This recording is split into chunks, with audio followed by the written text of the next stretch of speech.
Okay, so you have a chat? You can hear it? Yeah, I can hear you. Brilliant. Now, we may have to go a little bit closer. Obviously, you don't want to swallow that. Yeah. Go, go, go, go. Yeah, Talk, you talk, can talk. hear me. Done. Beautiful. All right.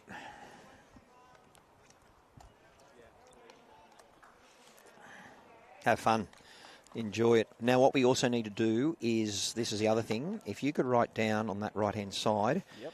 we need best end. So what you think might be the best end. Right. This is for the hot, and then, so if you're in commentary and it's happening, you think, oh, this is a pretty good one, we can then have a look, well, in two, and then you might write down four of them and maybe pick the best one, depending on the state of play, how that looks like. Right. Does that make sense? So it's more, okay, so when we highlight it, we're showing the 8 bowls. Okay. That's during the week.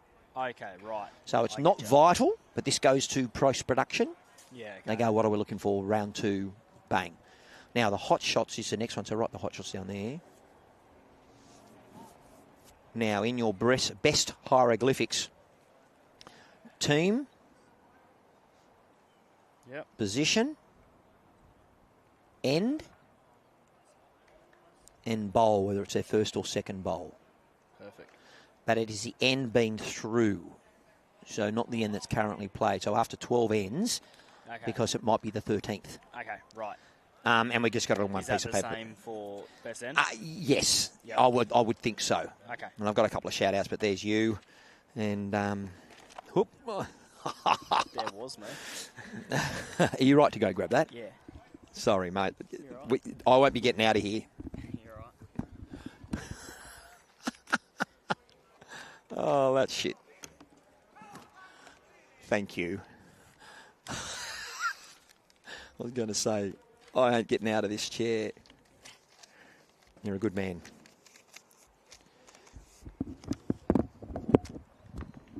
Okay. Still got me. Ooh. Yeah, absolutely. Oh, YouTube. Bloody wind. Yeah, not wrong. Hey?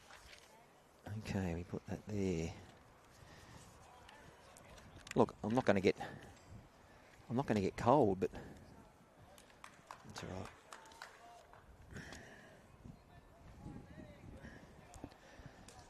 Okay, where are we going with this one? I'm going to have this on Bowls Link.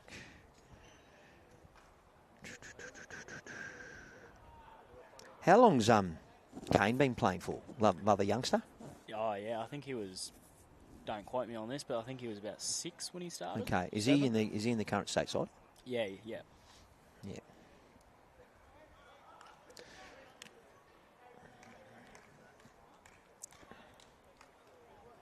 All right, Platinum, live feed, throw in there, get rid of that.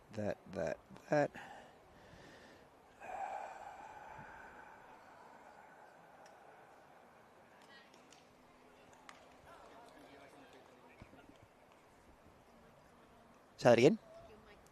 My microphone's not on. I can hear myself through my ears. I can hear myself through my ears.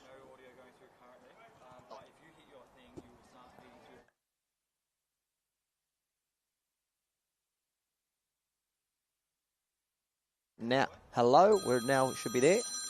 Yeah, I got it. Yeah, I've got it. We got you. Hello. How you going? Can you hear us? We're through. We're all good. Test 1, 1, 2. Test 1. Hey, hey. Yep. All good. All right.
Well, welcome viewers to the home of the Wenty League's Magpies. We've got a cracking game for the TAB Platinum Pennant Season 2, Round 2, with the Wenty League's Magpies taking on the Point Scorchers. Matty Harris here as lead commentator, and I've actually got Shane White with us, who's come all the way from Queensland to join us here at the home of the Magpies, but he's representing Taren Point, but we know that he's going to be as impartial as best as he can. But how are we going, Shane? Yeah, good, thank you. Thanks for having me.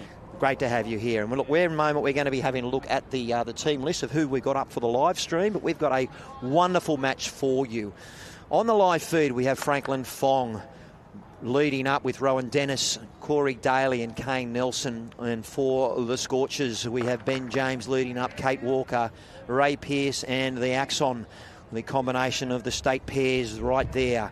The other teams we haven't got on the stream, but we'll be very much talking about them. Dale Maitland, Nick Redcliffe, Emmett McLeod and Trent Winningham, the skipper there. And their opponents, we have Jake Bottledyke, we have Jake Chapman, Ryan Hansen and Matt Flapper, their marquee as skip.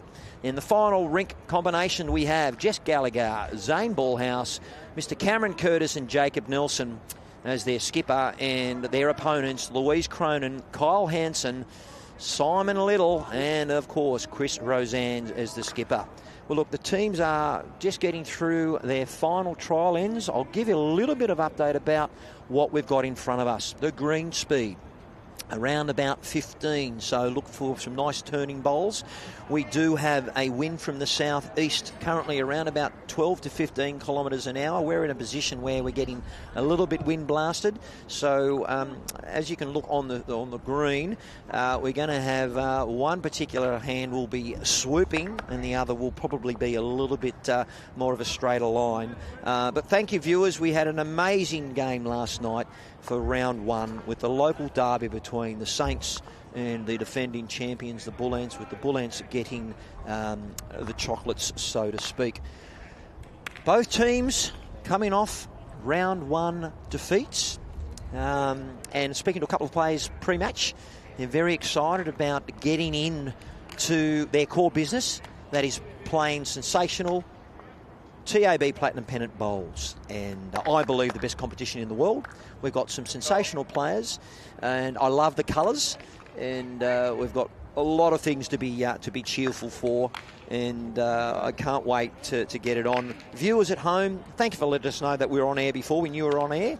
We are a work in progress, and it's great to have Space Quake Productions working with us again, and we've got our producer Jay working with us. So thanks again to the broadcast of Bowls New South Wales YouTube, and looking forward to bringing you all the action as our players just changing ends, high fives all around, and the skipper's getting ready to launch. Last time these guys and girls played, it was round 5 last year, with the Magpies getting over the Scorchers, a 67-51 at the home of the Scorchers. Couple of player changes. Pearce was defeated by Barry Lester, who is now playing for the Bulls. Axon was defeated by Whittingham, 8-19. And these players aren't involved in today's player. We had J. Norris was beaten by Mr. Brett Wilkie by 2 shots. So a little bit of a difference with who we've got in front of us. A couple of personnel changes.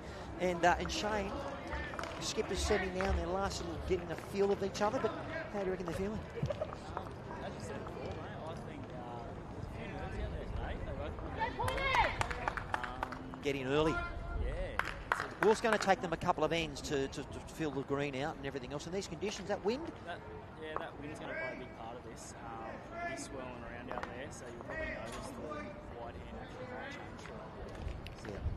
We've got no dew to work with. There'll be shadows.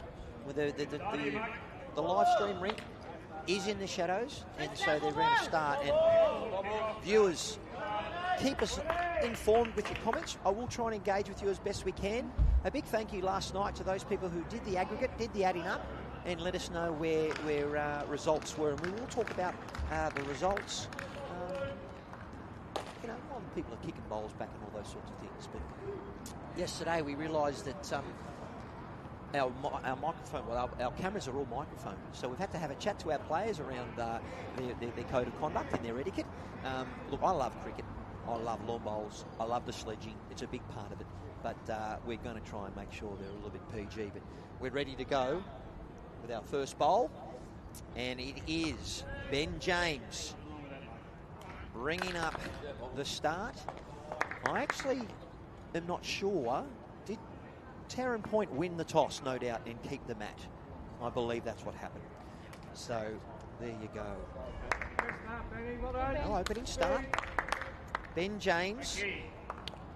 He's a junior representative, like most junior bowlers. Played since he was 8. And a big shout out to parents, Craig and Janelle. Craig's actually playing Pennants for grade 5. And I did mention that his sister, who's a couple of years older than him, Chloe, might be watching. But there we go, the Chopstick Mafia, Franklin Fong. Both jack high.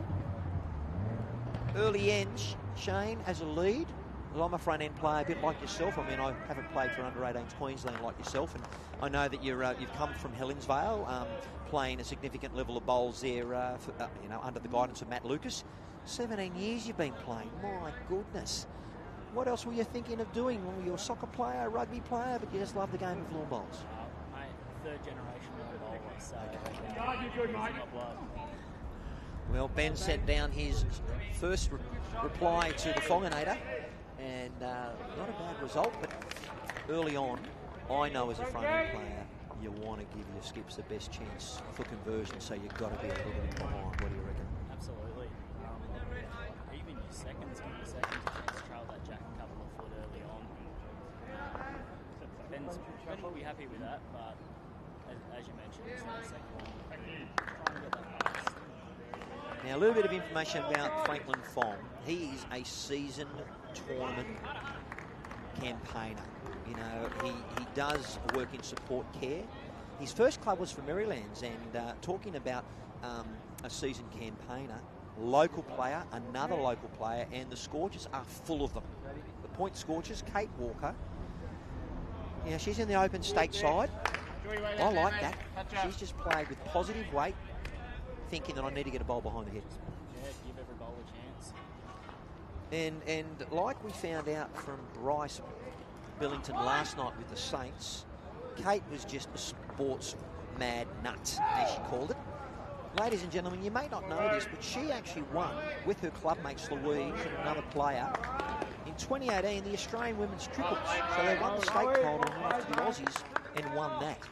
And, you know, she is most of our bowlers I spoke to today are very modest, and I like that. There are a couple of showboats, I mean, particularly commentators, me included. I'm the unofficial mayor of Monavale, as I introduced when I first started playing Metro Pennant a couple of years ago. But, look, I'm a big fan of lawn bowls. I love lawn bowls. Talk about the wind. A fairly open hand to start, Shane. No panic stations yet, but still plenty of room to draw. Already having a look at those flags, it's already starting to swell around there. So. And playing on the ditch ring, that wind would be hitting this wall. And there's a gap between the clubhouse, and that will be of significance as they come back towards the club. Rowan Dennis started his bowls, ladies and gentlemen, at the Hunter region, and he's played significant level of bowls at zone level, and has been a winner of the Energy Australia Classic Singles, which has been a launching pad for a lot of people. 96 bowlers. And that was played down in Victoria in Newborough Bowling Club. So I just asked players just to let me know anything of significance that they like to mention, and all of them said, "Oh, talk about me." I said, "What do we do? The viewers want to get to know who we're watching." Green and bow. So we have now got the front end pretty much done. And this is Corey Daly.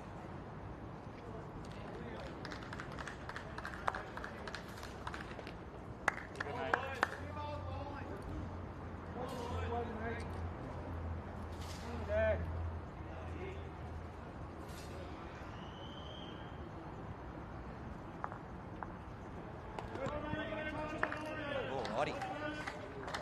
So, no stranger to the world of lawn bowls, and I will mention a little bit about 𝗟𝗓𝗡𝗨𝗡 in a moment.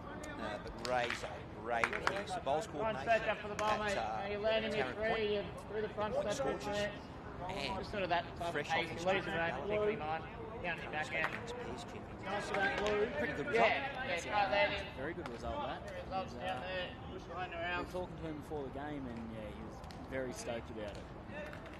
And of course, no stranger to being the current world mixed pairs champion. Yes, this is true. And a great club. So here we go, 𝗟𝗓𝗡𝗨𝗡, searching bowl. I don't mind seeing that early on. You know, lawn bowls, Shane, is a game of touch. And they've come off a night game where the back end of their game would have slowed to about 12, 13 seconds. We're currently looking at 15, but that southeast wind, it's consistent, but it's gusty. And that slight pause as our former Welsh international and current New South Wales men's state pairs champion, 𝗣𝗟𝗡𝗡𝗏, you might have paused to wait for that gust, but you've just got to play your line and do the best you can. That's it. You can't take it into play too much. Just trust your bowl, play your line, and hope you don't get the wrong end of the wind. So last night we played in extremely still conditions. I love watching indoor bowls, and when people play here at Wenty Leagues, it's a green undercover. Still does get impacted by the wind, but have you had a chance to play legitimate indoor? Because there's no wind, you're just looking at green speed. Yeah, I have played a couple. Burnie down in Tasmania was actually my first one where I played full indoor. And how did that go? If no wind, no element, except you've got friction. You just got to, once again, got to trust your line. And as you said, there's no wind to affect it. So all you're worried about is your line and your weight. Yep. Simple as that. So viewers, if you're at home looking at clearly a end of bowls where the bowls aren't significantly on the jack, I don't mention that as quality of the game. You play what's in front of you. And at the moment...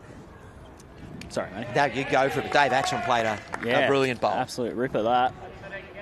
So as we get to know who's got what bowl, you are looking for the coloured disc as we look on the replay.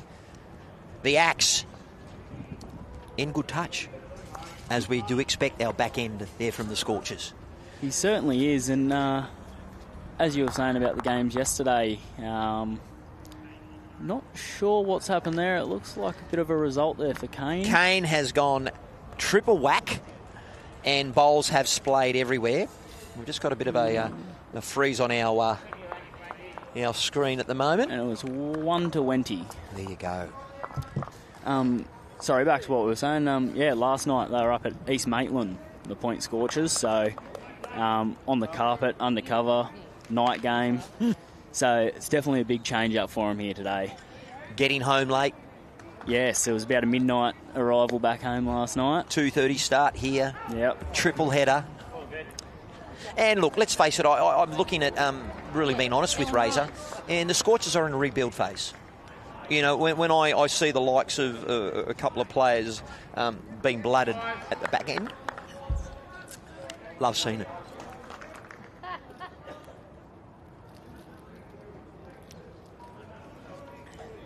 Yeah, it's great for the game. As you said, bleeding the young ones that have come up through the club. Over on Rink 10 there, you've got Ryan Hansen playing 3 to Matty Flapper. You know, giving those locals a chance is what the game's all about. 100%. Look, thank you, viewers, for letting us know around about our sound challenges. I know you can hear me, and we definitely can hear Shane. We've got Shane White here as a guest commentator, ladies and gentlemen, an under-18 former Queensland representative. Works for the Bendigo Bank, not that one of our sponsors, but he's now found the home of Taren Point.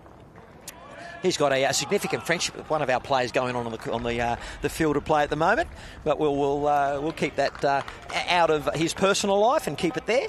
But well done to Shane for coming on to help us with our guest commentating. Thank you for having me once again.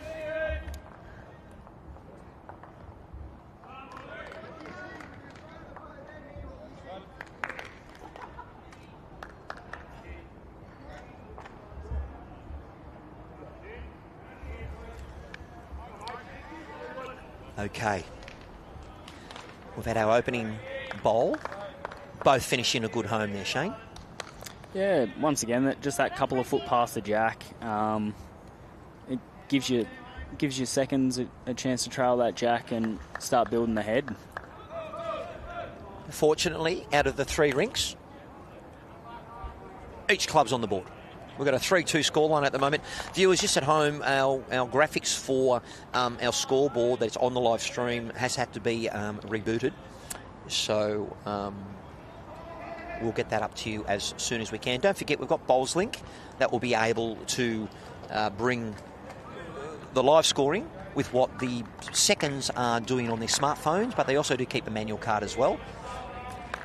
Very good bowl here from Mr. Ben James. Now, Shane, the viewers at home, we've got some people who are very educated and those who are very new. Talk us about when we do get a shot of the head, the grouping. Grouping is very important to help with consistency, because you might get a skipper to say, hey, put the bowl here. So you've got to be really good, but not a bad bit of grouping there from our leads. Yeah, no, it's very good. Once again, as we were saying, if you can get that bowl within a couple of foot, your skip's always going to be happy with that. So with both of their first ones a couple of foot past the jack there, they were both happy just to try and play the same bowl again. Also, viewers, we will obviously bring you hopefully some information about what the players are using and the type of bowl, but I can clearly see that Kate Walker's using an XG, and Ro Dennis, playing his second bowl, is using an Optima. I had the good fortune of playing bowls with Ro Dennis when he was in the Metro Northeast Inter-regional side. We struggled to rent a rink, but we had a good time. We did have a significant challenge with the old Zone 12, Zone 10. There was only a couple of jackaroos in there, but I'm a big fan. I didn't know whether to shake their hand or ask for an autograph, to be honest, Shane, but that's the beautiful thing about lawn bowls. You can go to the Aussie Open and play against Omar. You can play against Matt Harris or Shane White. And I can tell you, if you're playing against someone who's supposed to beat you, you grow about 3 legs. Absolutely. There's nothing better, and that's what this game's all about. It brings everyone together. Doesn't matter anyone's age, anyone's ability.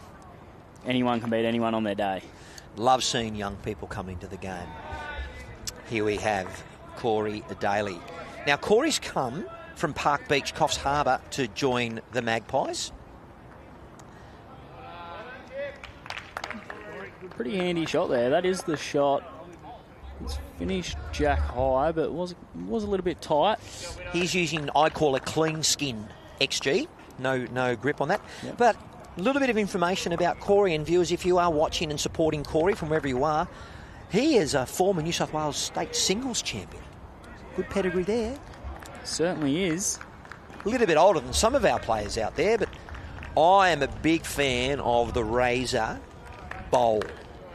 You know, he's clearly got a significant pattern on that bowl, and we will find out. I believe it might be of an aero type, and it could be an Optima, because he has used an Optima.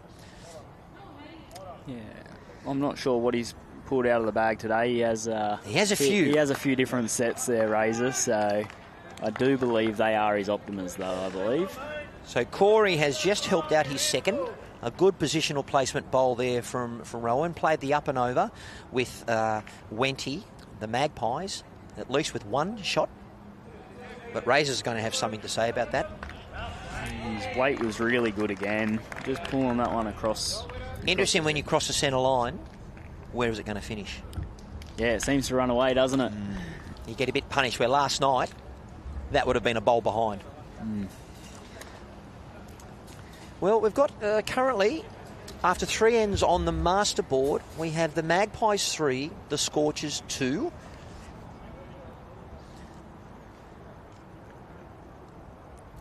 Young Kane Nelson with his first bowl for the Magpies.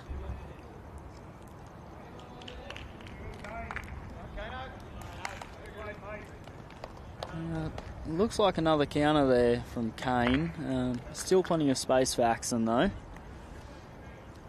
Significant grouping behind the jack. No one's nailed a front or rear knocker. But you can see the first end coming back towards the clubhouse are tight ahead. So I'm looking around at the other rinks, and they also look like they're quite significant. Here comes the Axe with his first bowl of 2. The team's interested here.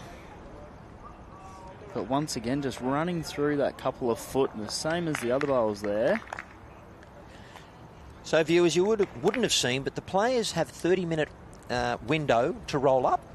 I think it is the away side gets to roll up closer to the start time, and the team that's home team roll up first for 30 minutes. And that's generally how it works. The controlling body makes sure that does sort of happen. Today it was a little bit of a mixture. A bit more relaxed they were. And then they have 2 trial ends. But here we go. Kane's got a very relaxed, stalking nature. Good track. He's really trying to push it. I'm not too sure why he's got the surname or the nickname Sugar. Have you got any idea? Sugar cane. There you go. Yeah. You know, I'm not the sharpest tool in the shed there, Shane, but that's cool. There you go. I believe that's new, actually. I hadn't heard it before today, so I saw it on his shirt when I got here today, and yeah, that was a new one for me too. I enjoy that. So look, ladies and gentlemen, we do know our graphics aren't on there at the moment, but we have got the Magpies 5, Scorchers 2 after 4. What happened there, Shane?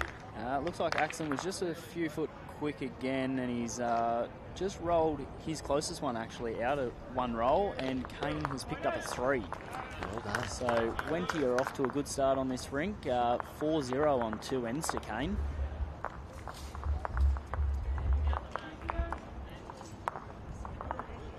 You know, I'm just looking at Kane's rap sheet.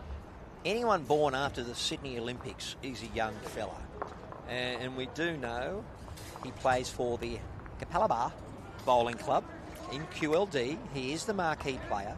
And, you know, he's in the squad of the Jackaroos. He has had significant representation where in 2024 the Australian Championship gold medal in the men triples, and they also won the gold in the men's fours.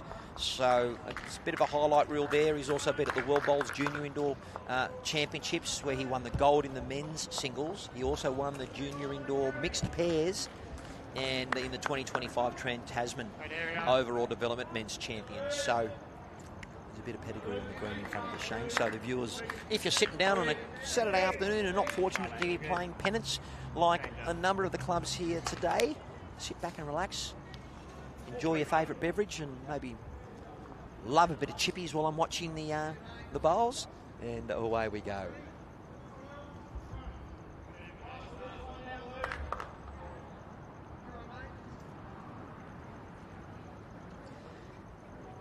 All right, our front end getting amongst the business, but a big shout out to Jo Whitehead from commentary.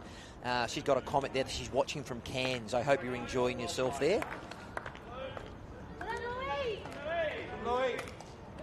Good to see 𝗟𝗓𝗘𝗧𝗜𝗡 hot off his impressive game in a losing overall side from the Saints. He was there saying g'day. Dave Baker, nice to have you on board. Rosemary Robertson, whereabouts are you from? Kerry Patel's also out there having a nice time, so welcome. And of course, Carmen Plaza, you were with us last night. So, ladies and gentlemen, we've got a number of people watching at the moment. Not as many as last night, but wherever you're watching from, let us know. State of play, Shane, what's been happening? Looks like across the board, Wenty are up and about a little bit here. It's only early on, but as I said, Kane's off to a good start on their rink, and it looks like he's trying to get the boys up and about across all 3 rinks here early on. If you actually go to the Bowls New South Wales Facebook page, ladies and gentlemen, you can actually have a look at the team photos, and they're looking quite joyous, both the Magpies and the Scorchers. Look, there's a good feel around the place, but to get up and early and out of the gate, it's a long time, right? 63 innings. But you can't doubt momentum is really important in this team game with 12 players. Absolutely. There's nothing better than momentum in a 12-side team. All you need is one player to play a good shot and a bit of noise, and it pumps the whole 12 years up. So. And viewers also, if you had a look at results from last night, I'm going to talk about aggregate scores because they don't necessarily have an indication of how close the games were. If you do want to get a real bird's eye view, have a look at BowlsLink and have a look at the live scorecard, and you can see how the arm wrestle was going on. But we've got Kate Walker playing for the Scorchers in spot number 2. Apparently she told me that's where they put all the best players at second.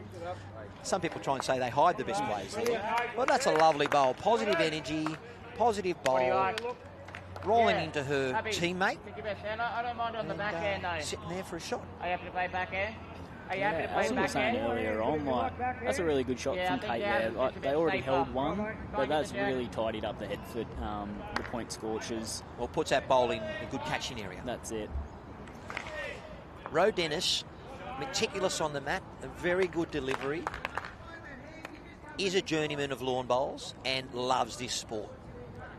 As I said, he started his bowls in the Hunter region, has represented numerous regions. Your good fortune always starts when you reach the head. Probably wasn't the result he was looking for. The hand goes up and says, sorry, but what's he done, Sean? Shane, I should say. You're not a Sean. Sean played skipper last night, Shane. That's all right. Yeah, so he was a little bit tight there. As you said, good fortune comes with good weight.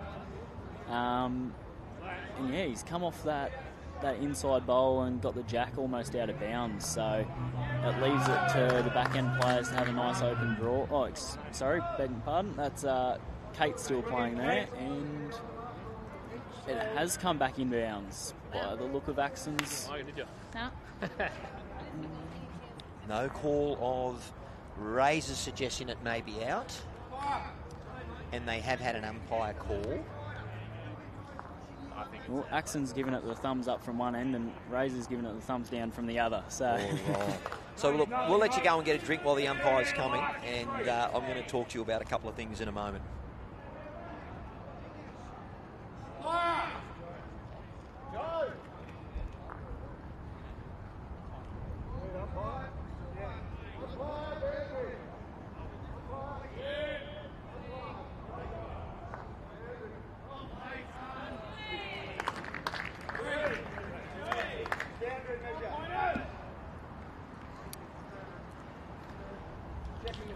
Look, ladies and gentlemen, it's a big thank you to TAB Platinum Pennant, obviously our sponsors, and I can tell you, if you like a holiday, are you ready in every way with Royal Caribbean? As Friends of Bowls New South Wales, Royal Caribbean is proud to present members with an exclusive member offer. Whether you're looking for a chill field short getaway or a longer adventure to New Zealand or the South Pacific with the whole family, Royal Caribbean offers escapes for everyone. Even better, you unpack once and all your main meals, live entertainment, and adults-only solarium, and most on-board activities are included. So book your cruise holiday now and get up to an additional $100 off any existing promotions when you use the code Bowls New South Wales. Now visit the link in the bio for more information. Conditions apply. Well, viewers, we are waiting for an all-important measure. Oh, sorry, measure. They're getting the mirror out to actually try and see if the bowl is in on the peg boundary or out.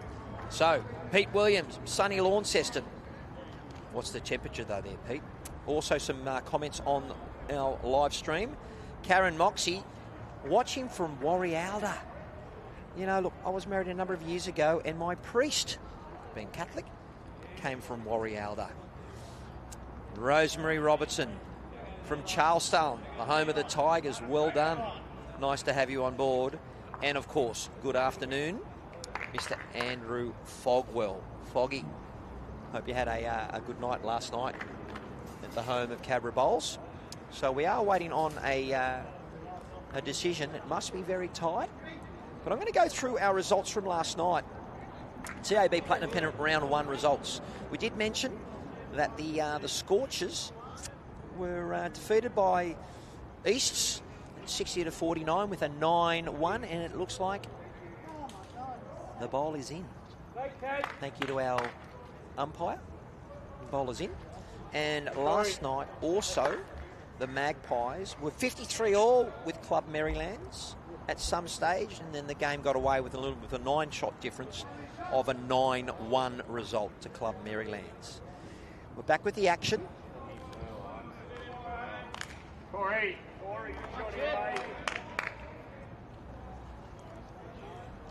All right. Shane's just back. Bit of a thirsty work commentating, and we've had a cracking toucher, Corey Daly. He's come from Park Beach. He's not a marquee player. The home is the Magpies for him now. And what a shot. Yeah, it's a great shot out there. I was just talking to Kate as I was walking past, and she said once that jack got out there, that bowl was just hanging. Wow. It just hung, and it come back late. So, yeah, it looks like it is actually pretty tricky out there, she was saying. Well, look, you're playing on a ditch rink that gets a lot of shade. And so this whole rink will be in shade pretty much, if not now, it will be in the next sort of 10 minutes to 15. And that's going to have a significant impact. But then hopefully it will then neutralise everything out there. Yep. Then we got Razor on the mat in third position for the Scorchers.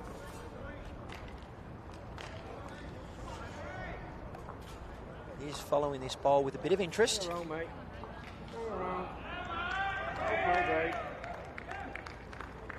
it's a very good second shot there. Well done. If you can't get the shot, get second, and hopefully not get in the road of the skips. That's it. Yeah, build that head up. Like the point Scorchers did have a couple of seconds there, but Razor's got one nice and close now, so you always want that close second. I think we might even, depending on what Kane does here, we might see Axon have a little bit of a go at this just to try and open it up for his last bowl. We have Kane Nelson on the backhand with Sugar on the back. I like that. Sugar Kane. Oh, he's opened it up for Axon.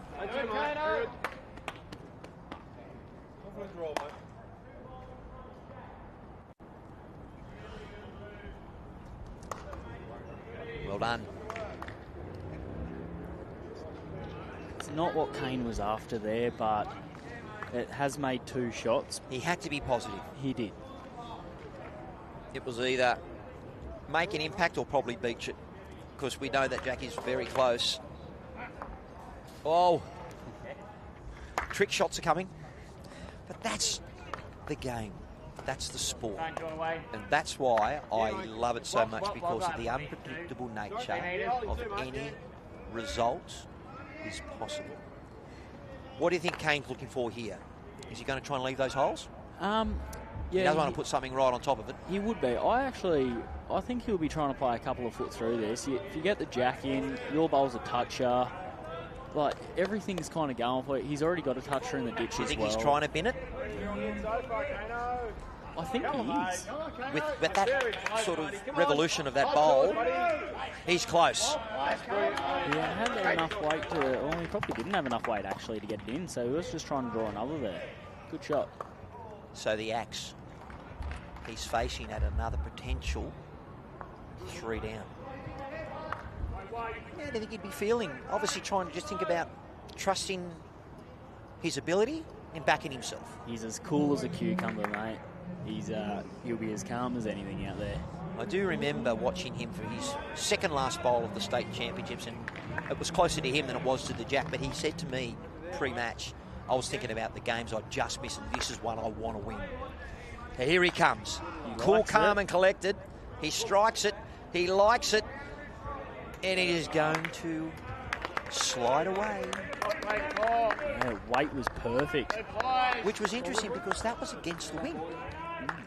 It was actually, yeah. But that is the finish line of an XG that I know in a 15-second green.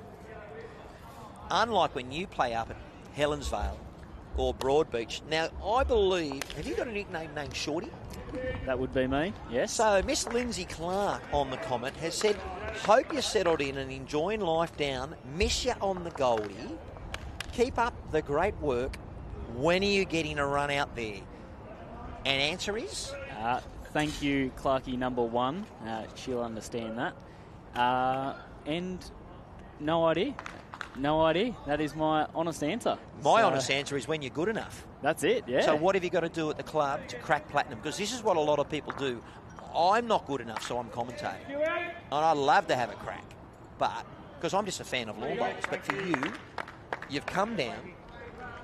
And as I said, you've got a nice friendship going. You're working for Bendigo Bank. You've been playing bowls for 17 years as we look at our first bowl about a yard through. But this is where you want to be, right? Yeah, absolutely. So for me, I moved down about 4 weeks ago and I'm living about an hour and a half away from Taren Point. So one of the main reasons why I haven't put my hand up for the squad or anything like that this year is purely because I haven't shown my face around the club. No one down there knows me, so I want to earn my stripes and try and get in there the right way. 100%. You know what, and we're looking at the bowl here from Ben James. Once again, hello to Mum and Dad, Craig and Janelle, and sister Chloe, 28, junior rep. Ray Pearce being one of the selectors. Ryan Hansen playing third on one of the other rinks. Another young fella. I love the fact that he's backing him. Because, as I mentioned, the Scorchers are in a bit of a rebuilding phase. We obviously look at a competition where marquee players are allowable. I love the fact that the Scorchers have got a lot of homegrown. For me, I'm an ex-Bear supporter. So, you know, when Manly came in the NRL and bought everyone, that's why there's a bit of a dislike between the Bears and the Seagulls. Yep. Well, obviously we're not in the NRL anymore, and we're trying to get the Perth Bears going. But looking at a significant Rink 10 with the crew of Whittingham and Flapper, I can tell you, I can't wait to see some of them rip it. Yeah. Because I'm glad I'm up here and not rink side. Not wrong, they can both let one go, that's for sure. The Axe was actually looking at this bowl thinking, come on, be the club.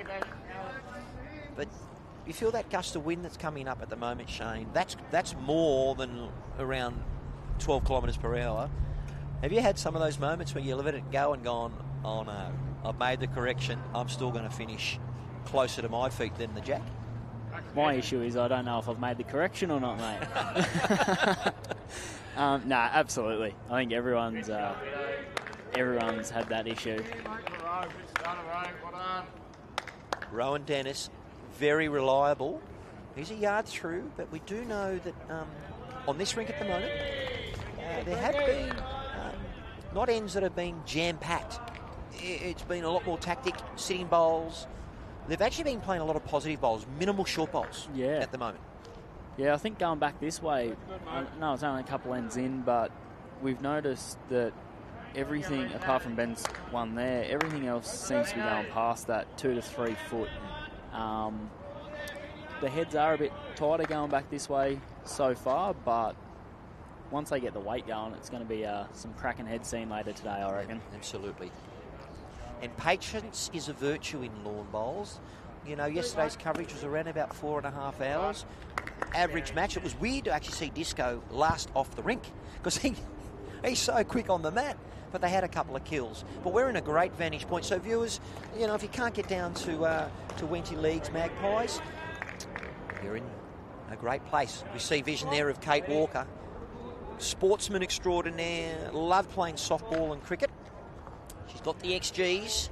Not quite humming, but you know, she's had the bowl that's gone through 2 to 3 metres and then made that correction of a 4 metre correction. You know, when you think of swing speed, Shane, like I have a background in sports science, 30 years of PE teaching. I love the biomechanics. It's a bit like a goal kicker. And if you're a golfer or a tennis player or a cricketer, more so a golfer, it's like putting lawn bowls. Besides when you're lining up to think I'm going to play 10-pin bowling and smash everything to kingdom come like a flapper or a winning. But we're looking at Corey Daly, former New South Wales singles champion, home now at the Magpies from Park Beach, Coffs Harbour. He has played the wider hand, but he has got another bowl to correct. And for me, the art of this game is correction. What are your thoughts? Is obviously whoever gets the closest bowl wins. Yeah. But if you're bowling and you've got a 2-bowl game, which 4s is, and 2-bowl triples, is that a sort of a mindset you get on there and think, right, I'm going to try and do everything with my first bowl, but luckily I've got a second one. But you only worry about the bowl that's in your hand, right? Yeah, absolutely. So, well, there's Matty Flapper's drive for you. Matty, he's let one rip. He hasn't got what he's after, and Wenty still get one. I actually thought that was more controlled weight. I've seen him. Oh, yeah, he can go bigger than that, but it was... There was no hum in the air. Normally it is... A couple of years ago, I actually had to play against him up at the bullpen up at Belrose, and, mate, I had to move my car. I was scared that the windscreen was going to get smashed. Yes, he's been known to smash a couple of jacks. And we'll get back to yeah. that, but I just want to talk about Razor's bowl here. He is playing the supposed narrower hand, but this head, yes, ladies and gentlemen, we have asked the cameraman to draw back a little bit because there's a bit of difference here between who can get shot, but I've played so many games. I haven't played at platinum level, but it's great to see that the players are probably... We have asked to be finding the best end, but this, as far as looking at shots, probably isn't their most significant end, but it's still a contest. Yeah, well, it just looks like no one wants to get near the jack on this one, doesn't it? It's that wind, though. I know we keep bringing it up, but that wind is really swirling out here. It's really gusty. It is bouncing off that wall. Yeah. But let's see how the youngster, 𝗟𝗓𝗡, Sugar Cane, reaching weight, looking for some friendly help.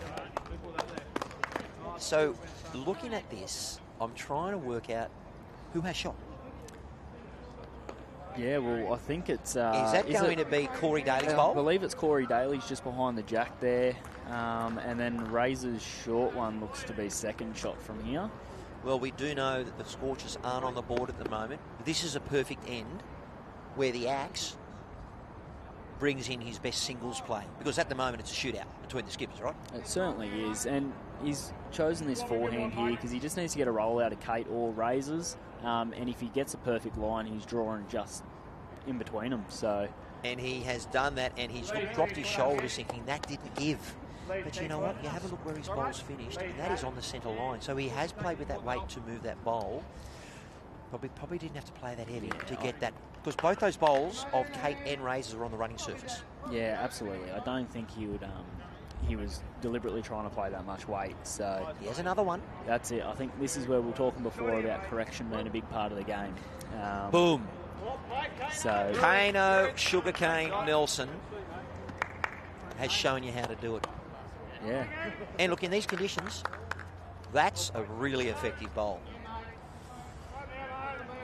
So the axe probably facing, I would say, 2 down, maybe 3, because I think that is Rowan Dennis's bowl behind, but I don't know if Razor's bowl at the front there. But here we go, ladies and gentlemen. The Scorchers are interested in this one. He's close. Is it going to pull up? Needs to settle or sit something. No, he's got third shot. And it is 2 to the Magpies. That is a 9-0 after 4 ends. And that gets put onto the big board. And so we are looking at a 16-5 Magpies over the Scorchers after 11 ends. Yeah, it's very unusual to see 3 rinks all on a 0 scoreboard after 4 ends. So take a screenshot, everyone. Yeah. That is quite significant. 9-0, 7-0 and 0-5. Do you think last night may have come into a little bit of this, Shane? Obviously, different conditions, night game, not much wind. It's gusty and it's strong. Yeah, I just think, especially on Kane's rink, he's just come out firing their rink. I haven't had a lot to see in the middle rink, so I can't really say much what's going on there, but everything from last night and for both teams would definitely be coming into play today. Now, Ben James, there's a lot of thought process that goes into his pre-delivery routine. He hasn't got stage fright. He's just trying to make sure he's settled, well balanced, because he's in an arm wrestle and he knows at a 9-0 scoreline, scoreboard pressure, Ben James, well done. It is in front, but viewers, you might disagree, and Shane, I don't mind a bowl 30 centimetres in front. Can block a hand. You know, I don't know who's winning the battle between these two leads, because they've been a bit consistent, but do you think Franklin's got the jump over Ben at the moment, or it's a bit too early to tell? It is too early to tell, but at the moment, after the first 4 ends, I have Frankie in front at the moment. Just that little bit more consistent, and you can see with Frankie's corrections as well, like just there, kept similar weight. He plays a lot of lawn bowls, and I'm going to quickly have a plug for 𝗣𝗟𝗔𝗧𝗜𝗡𝗨𝗠. I've mentioned you last night and today from the What a Load of Bowls podcast. We've got Mr. Simon Little out there. Luckily, he's not on the live feed, and they're probably going to be recording their podcast this Wednesday. But the Chopstick Mafia is going over Easter to Maitland City for the 𝗟𝗓𝗡𝗨𝗡 over Good Friday and Easter Saturday. So the Chopstick Mafia mentioned. Give DJ, we love your work, and we look forward to you maybe being a guest commentator for my event that I'm looking for, the local derby between the Jets and the Griffins. We head up that way, and that'll be at the hangar. So I look forward to bringing DJ. We will have subtitles at that stage, but love your work, mate. So look, back on what we're talking here, and we're talking all things bowls and gibbering as best we can, but hopefully it's a little bit informed. Rowan Dennis on the forehand. Good shape. And he'll look to find that correction with his next. Kate Walker, seasoned campaigner, another local, long-time player for lawn bowls for the Scorchers, currently in the New South Wales Open side. Now, did you notice with her hand, she put the left arm out, trying to will that bowl to hang? Do you have anything, and I did ask this of Bailey Meddy last night, do you do anything jump to try and get the bowl to stop? Do you stamp your foot? Do you twirl your towel around you? Is there anything that you know you do? Because you've been playing for 17 years. Oh, gee.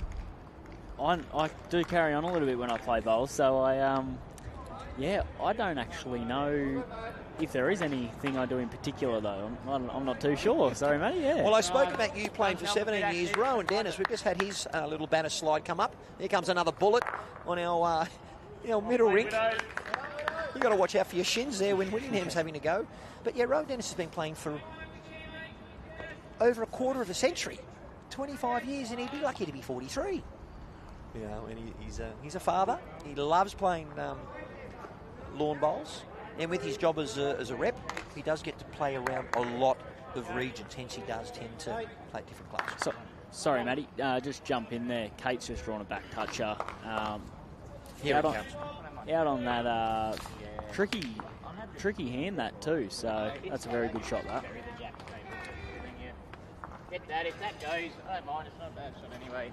So you clear one of these, that helps. Go, Court.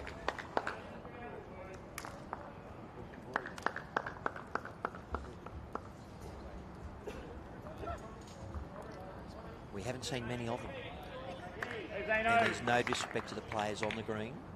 It is tricky conditions.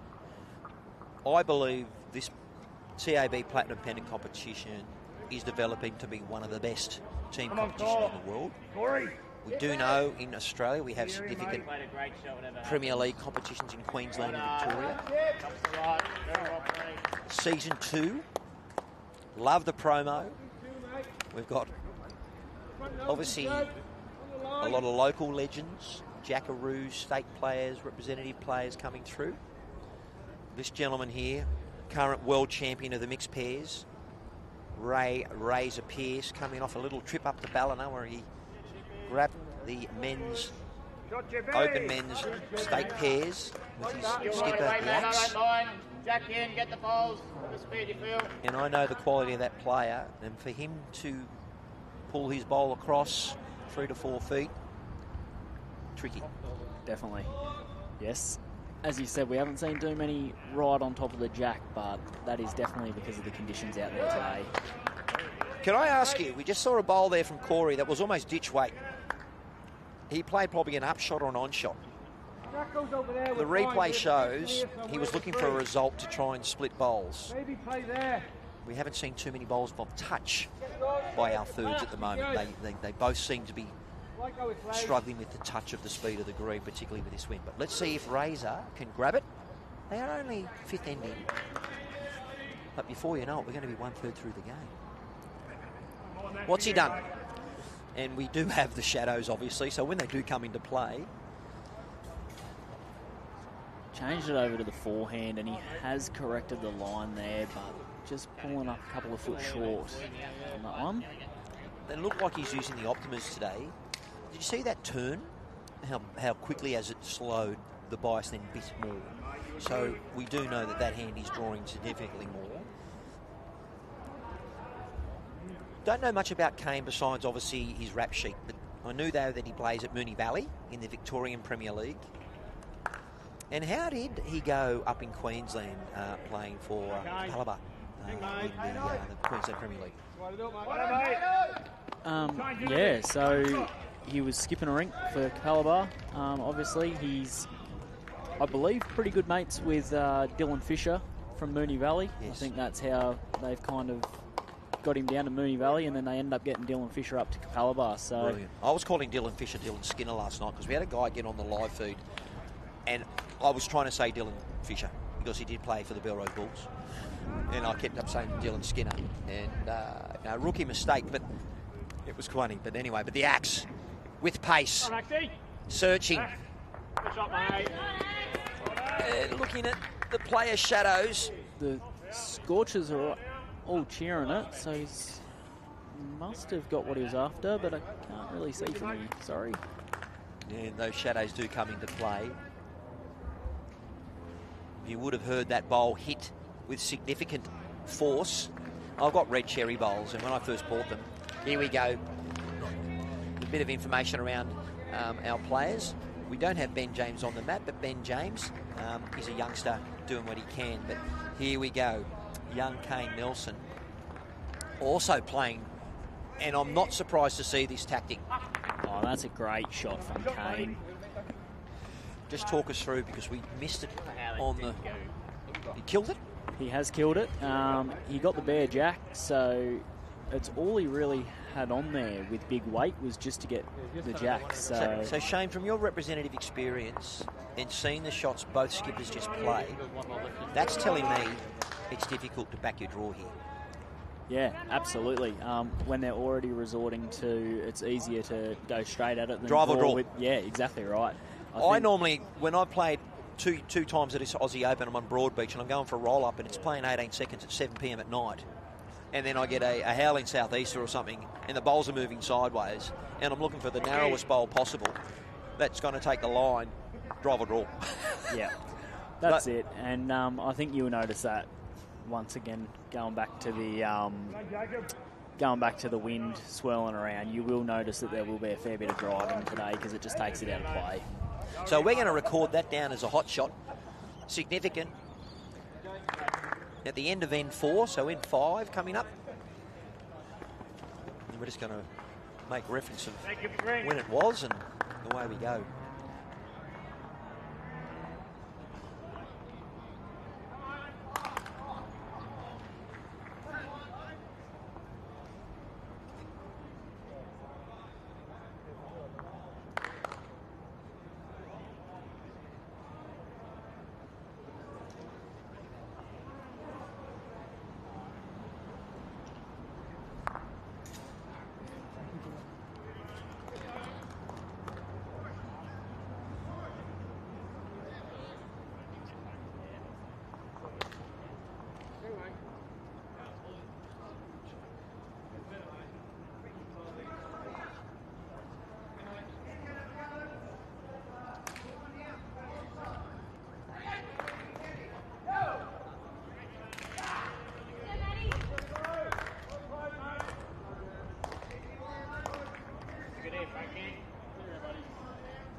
Big hello to Paul Ferns, watching all the way from Cape Town in South Africa.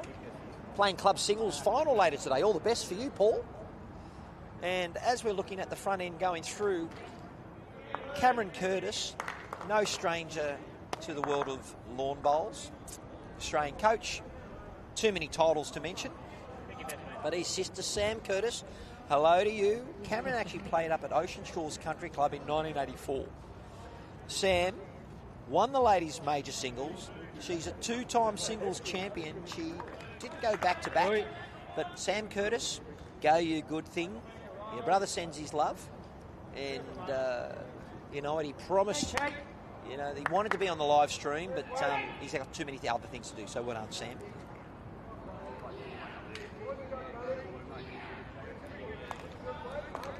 There you go, Kate Walker playing second, age 43.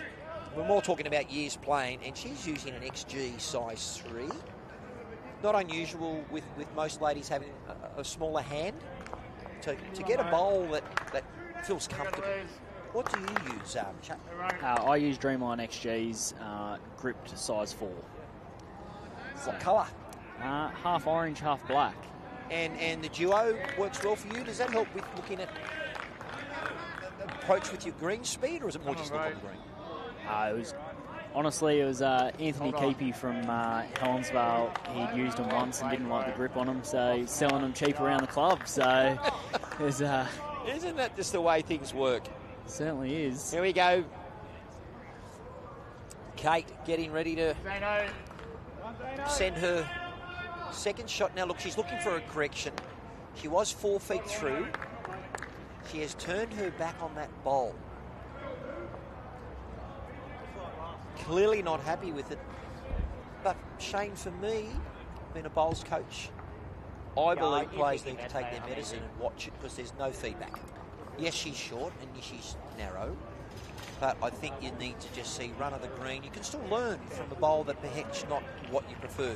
Thoughts on that? Yeah, absolutely. You watch it till it comes to a still. As we were saying before, the biggest thing about this game's correction.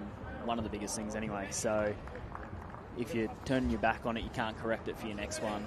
And look, players have different ways of reacting, but I know that if I turn my back and my opponent's doing that, I'm going to try and really step it up. And really, while they're thinking a bit different about how their performance is going for that bowl. And it's all about, you know, focus on the next bowl in your hand or the next end. So we have Ray Pearce. All bowls coordinating there at the Scorchers. Got a good line, good shape. Another one around, mate. Good.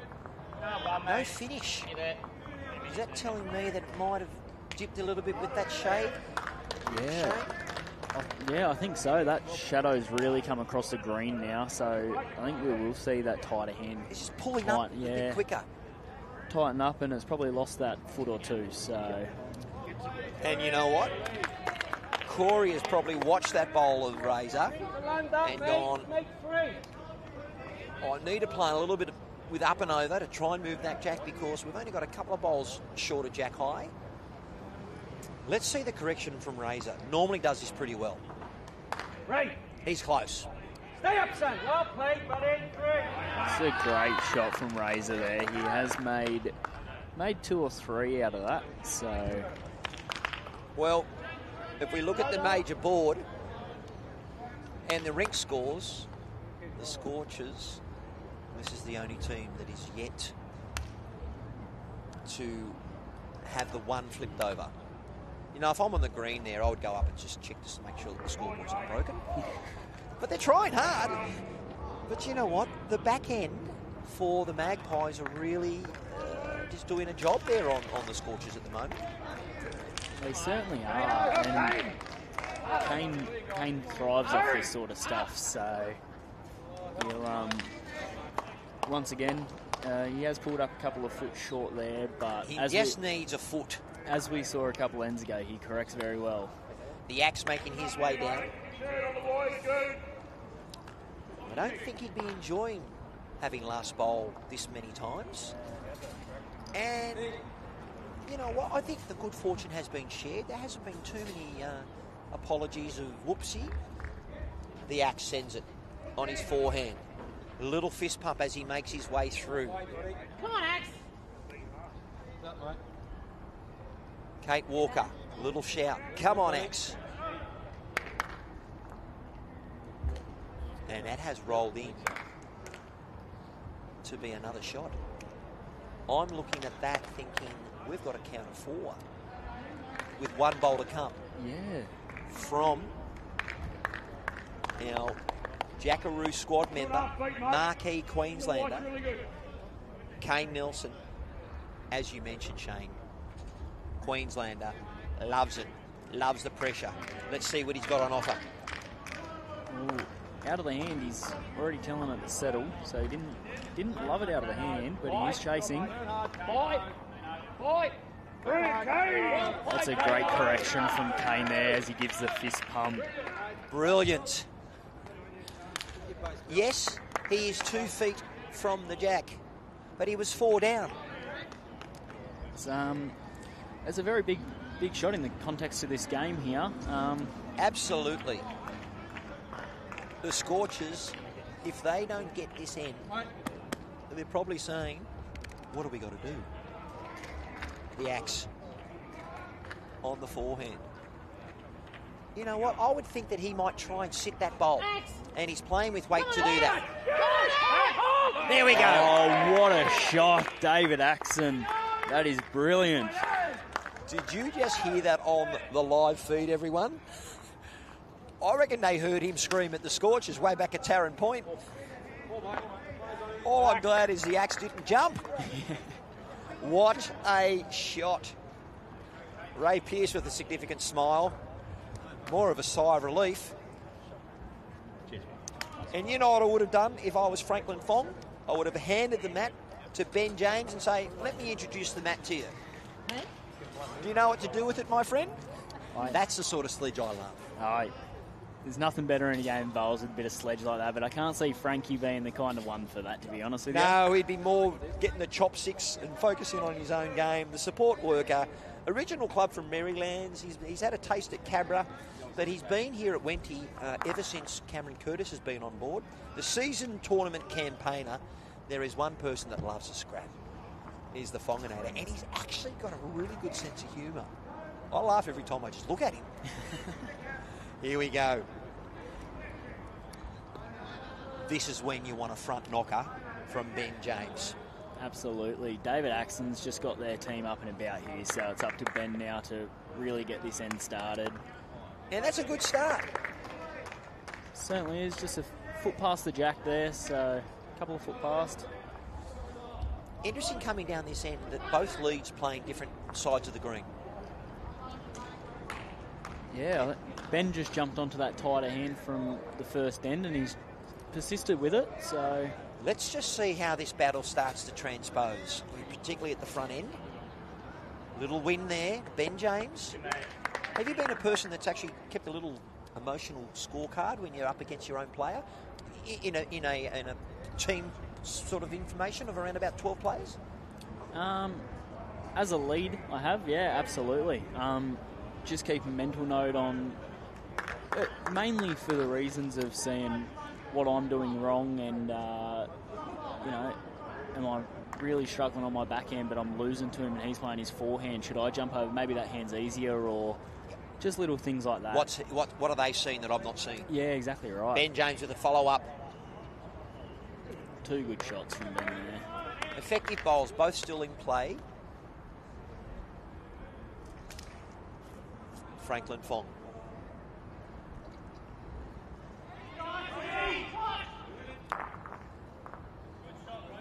Couple of feet correction. We are going to turn some attention in a moment to our other rinks.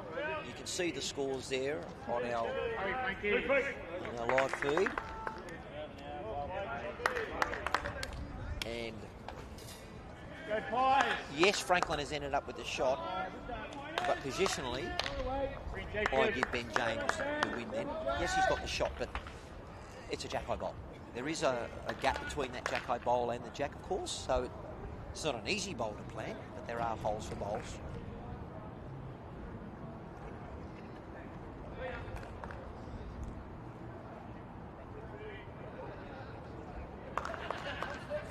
Yeah, look, I think you are right. Ben did have the better position bowls there. Frankie obviously had the shot, but Kate has stuck to her backhand there as well. So once again, still trying to just build that head. Looking at Rowan Dennis here, he's a man in his 40s, 25 years, and using the Optima, as I mentioned before, with the size 4 heavy. And, yeah, a lot of experience. Front end really settling the ship here. They need to settle after losing the shot last end with a very good bowl by the Axe. And it was a very good fall. So all that hard work by the Magpies, one end, the pressure has been released for the Scorchers. It certainly has. Getting on the board this late in the game is always nerve-wracking, but when it's a 4, it definitely eases that pressure. Well, we're still approaching that first third of the game, and there is some other rinks being played, and lots of high fives there from our other pennants being played in Bowls New South Wales Pennant. We do have grades, I believe, from 4s to 7s here this afternoon as well. Well done, Ro. Two goodies, mate. Great areas. Once again, we're finding that a lot of these players are doing exactly what they need to. Obviously, they're trying to draw close to the Jack. But if you're really struggling with the speed because of the wind, you're playing positive bowls to give the skippers a chance. And that's what I think's been a credit to all the players. It almost has been a skipper's game with what's been presented with them from the top 3 before then. Because we've had heads where there has been room to draw the shot. Or, as we've seen in the last 2 ends, with pace. We had Kane previously kill the end, and the Axe take out only one bowl in the head from the Magpies. And we do know you've got to build heads. And that's where you drop multiples if you haven't got that. So, a huge dynamic happening at the moment for us, Shane. And it's great to have you here, in guest commentary, because, you're a guy that wants to play platinum. You've come back down from, the Gold Coast. We've already had, Lindsay Clark, who can play a little bit of lawn bowls just quietly. Just saying hello and say, listen, mate, if you get down there, you may as well have a crack. Here we go. We have Corey. Last couple of ends from Corey. Was he looking to try and sit that bowl out in the wing, or was that just a bit of an overcorrection on his weight that he had? I think he was just trying to draw to that Ben's bowl there, or if he missed just past, he's kind of getting into Kate's pack there. So just trying to draw another one in the area. So I think he was just a little bit quick there.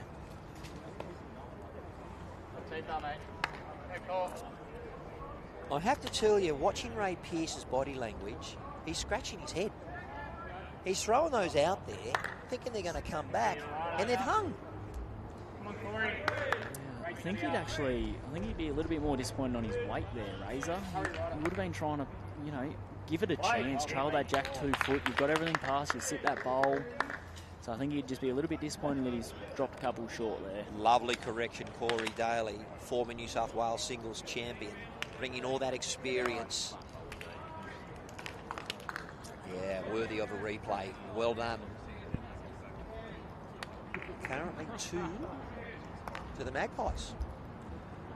And this is where there is only one bowl in the head from the Scorchers.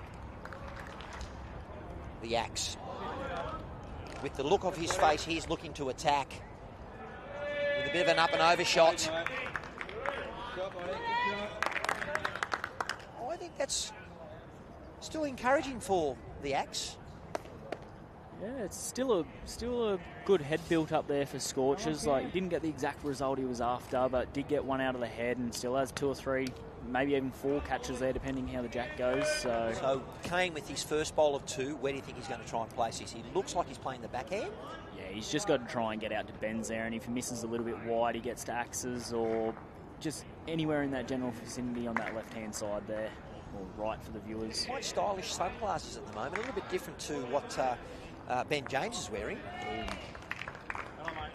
He did not want that weight, Kane. Looks so, like in the end, when you're holding shot,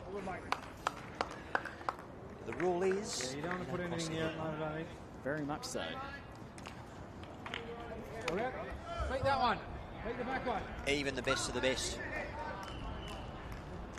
make some errors. But today, I believe he can be a little bit more forgiving. Because clearly, the players are of good quality. Haven't worked it out, really. No, yeah, looking across all 3 rinks. No one's owning it. Nah, there isn't anyone out there that's setting it on fire, that's for sure. Well, Axe trying to cover there and ran into the ditch. So look at the options here. What? They are 2 down? No, I believe they're 4 down. They are, because those 2 bowls there are from Kate Walker. Yeah, so it does look like it's 4 from here. And you'd be correct. And it looks like Kane's going big, straight at it. Different way he grips the bowl. Here you go, buddy. Got one out. At least he's got 1 out. Because at that moment, there was looking at where he was trying to look at the knock-on effect. That front bowl, he was trying to hit at Ben James. Got the left edge and still guts in it. But once again, that shot there just shows you how tricky it is out there today, because on a standard day, Kane's backing himself into draw, you know, within 3 foot to cut it back or within a foot to draw a shot there. So he's just taking the sunglasses off because it's not too glary here. Now the Axe has requested a length change, but probably a little bit shorter than perhaps what he was requesting. And look, both being front-end players, how important is that, Jason? Oh, absolutely. And I love having it. It's the biggest tactical part of the game, isn't it? How often do you see teams playing T to T and then get the switch up to a short end and the whole momentum changes? So, definitely a big part of the game. Dale. So last night we had a gentleman named Dean Andrews. Well, I've got a friend named Dean Andrews all the way from the Central Coast. But the different Dean Andrews, hello, he's watching from Marutna in Victoria near Shepparton in the Goulburn Valley and enjoying the commentary. So that's nice. I'm enjoying your company as well as I am my co-commentator there, Shane White, bringing to you a little bit more of a bird's eye view on an elite level of reading what's going on.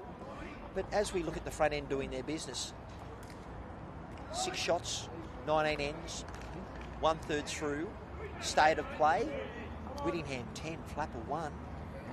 And on the flip side, Roseanne's versus Nelson, the older brother of Kane. A couple of years, about 3 or 4 years older, I believe. Yeah, about that. I believe it's 4 years, I think. Oh, okay. Yeah. A few years older, yeah. Front knocker. I would say that is a hot shot from young Ben James, purely because of the state of play. I haven't seen a lot of chalk with draw bowling. We've had a fair bit of chalk with some hard shots and some drives. Frankie! Got here, mate. Well done, Frankie. Franklin Fong with some connection of draw weight. Open it up. Great replay. Thank you to Space Quake Productions, bringing us all the action. So the front end have done their job, as in our leads. Kate Walker tried to just get another bowl in the head. And normally when you're trying to draw up to the jack, on a day like today, you either fall a yard short or you're over a yard through. Just finding whoever put that jack there, couldn't they just put it forward or back? Rowe Dennis with his reply. Got another bowl in the head, even though AB it's short. So Kate looking for a correction. And I like that technique just then. She stayed down, had the arm down to really try and get a line to think, how can I improve on what I've just done?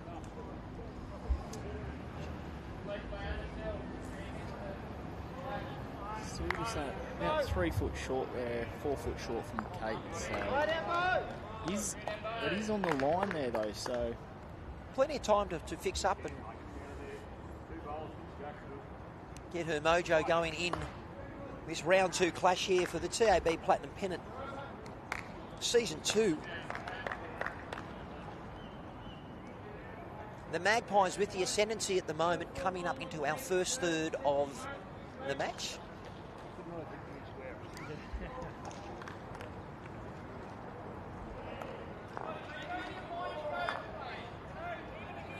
good shot from her.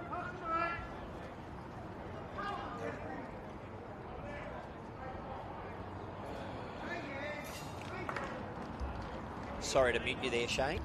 Had a little bit of a cough attack coming on. No worries. There's a good shot from Ray there. He did just dive late, but the weight was good and it's built up that head. They've got 3 bowls within a couple of foot there, Taren Point, so they wouldn't be unhappy to be 1 down in this head. Absolutely. Taking the wide up and over the blue there, mate. Corey Daly. Really good. Don't know what's going on behind those sunglasses. He's focused. He's in play. Well played, mate. Brilliant. Chopstick Mafia enjoys it. Kane's called out that he's made it better, and it definitely has made it harder for Taren Point now. Just moving that jack over, they've still got shot.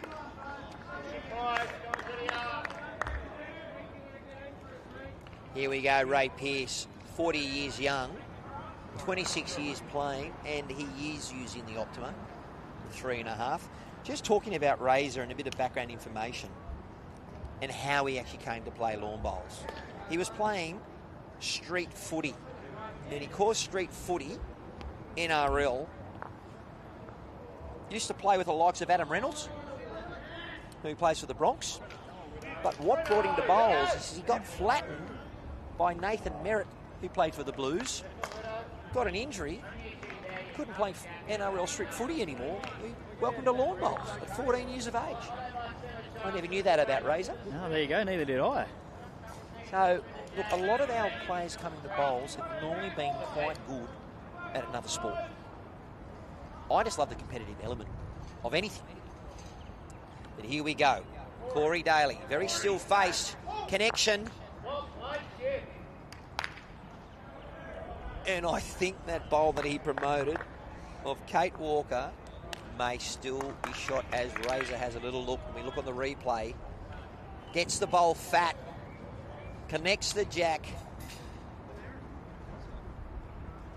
and then flops. Bit close to tell, isn't it?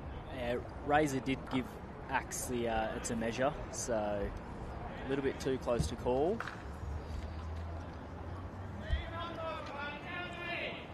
Now, Shane, last night, and I am probably trying to look at getting a food sponsor on board, or maybe linking to charity. I'm not sure with this idea yet. And look, we're all about trying to bring the best coverage to the best version of our game in the world of sport, where we look at the most valuable player. So I just want you to think about perhaps it could be a moment, it could be a player who's been consistent. Is anyone at the moment for either side? Clearly, we've got a 2-shot difference standing out to you at the moment. We are only, 6 ends in. It is a bit early on, as we were saying. No one's really set the house on fire at the moment. Frankie has probably been one of the more consistent ones up front. Otherwise, I think it has been a little bit of a skipper's game, this one. I think I've got Kane in front of Axe. I have got Kane in front of Axe. I do. Yeah, Axon's played that big shot for 4, but I think Kane's probably leading it at the moment. And look, this is probably the first end where the bowlers have been significantly short. We've generally had more bowls behind the head. So once again, we're looking at a time of around about 4:45. So here in Sydney, daylight saving is now finished.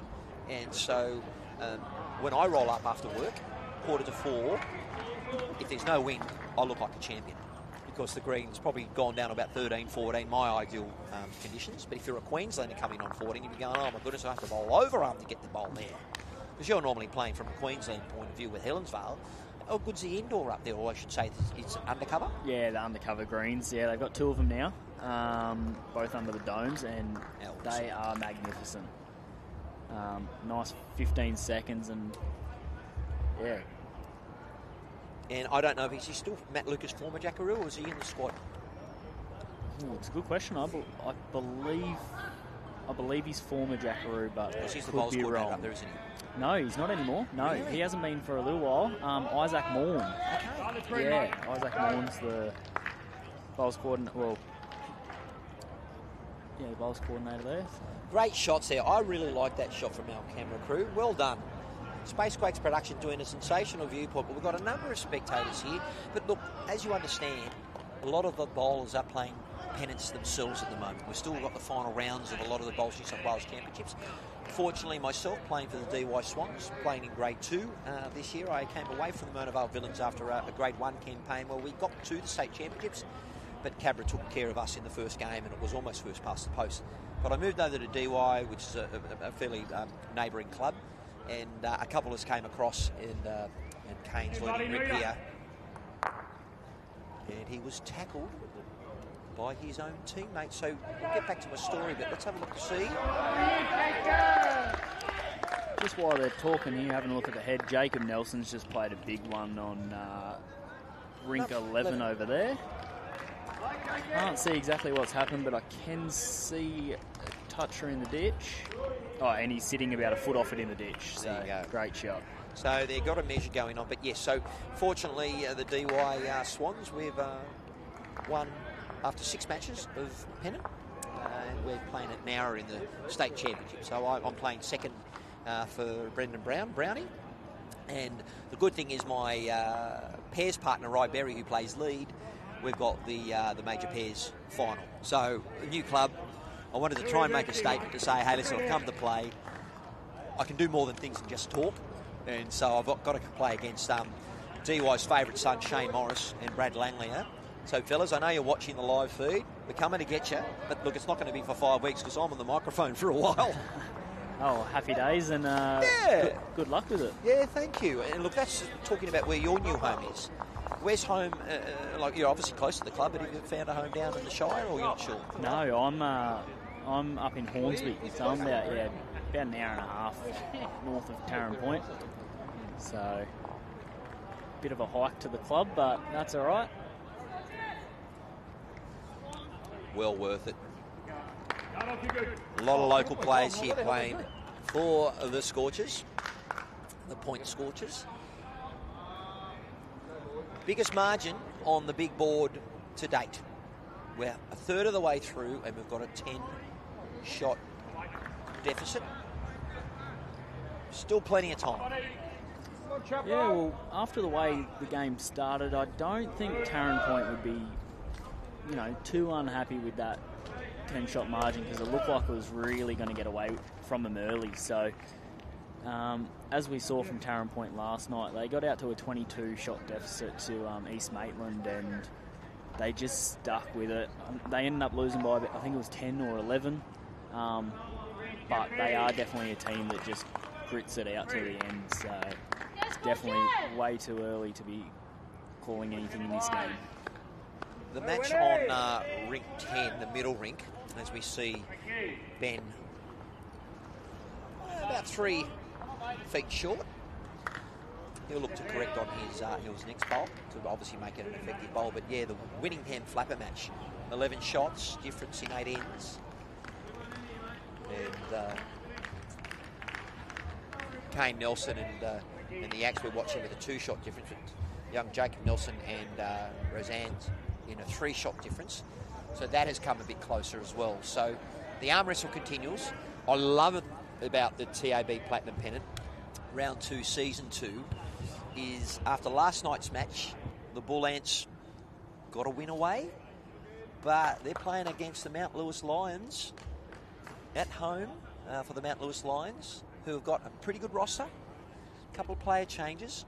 So after a triple header, we'll have a bit more of an idea come Monday morning about the state of play of season 2 here for the TAB Platinum Pennant. Oh, Ben's got the grouping going and not happy, Jan. No, he's not happy with those at all, Ben. Little high five though, a little, hey mate, you got this. He didn't mean to do it. No, that's it. Look, he's 50%, right? Green was beautiful. Now as we got the Whanganata charging his bowl. The master of correction, and he has done it. Great correction. However, Jack High bowls are a target, and I would see Kate maybe change hand to attack that bowl with about a yard away to try and get behind, and if she misses it, she's got a good bowl that's in the catching area. How's she gone? More on the swooping hand. I think it's just going to crash into Ben's there. She didn't quite have the weight to reach either, so a little bit of each, and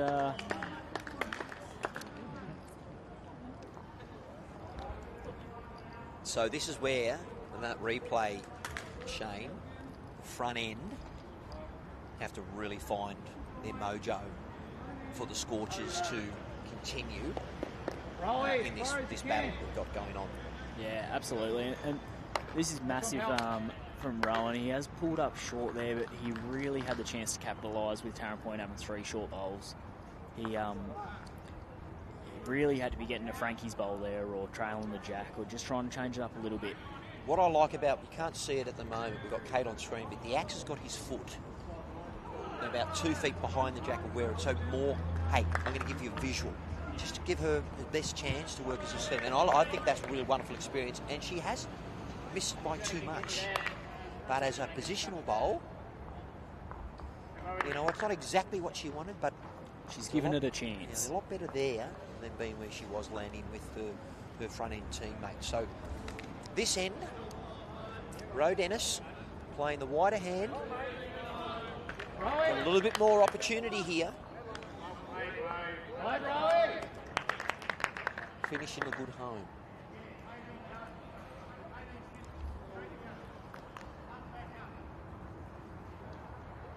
Two shots to the Magpies at the moment.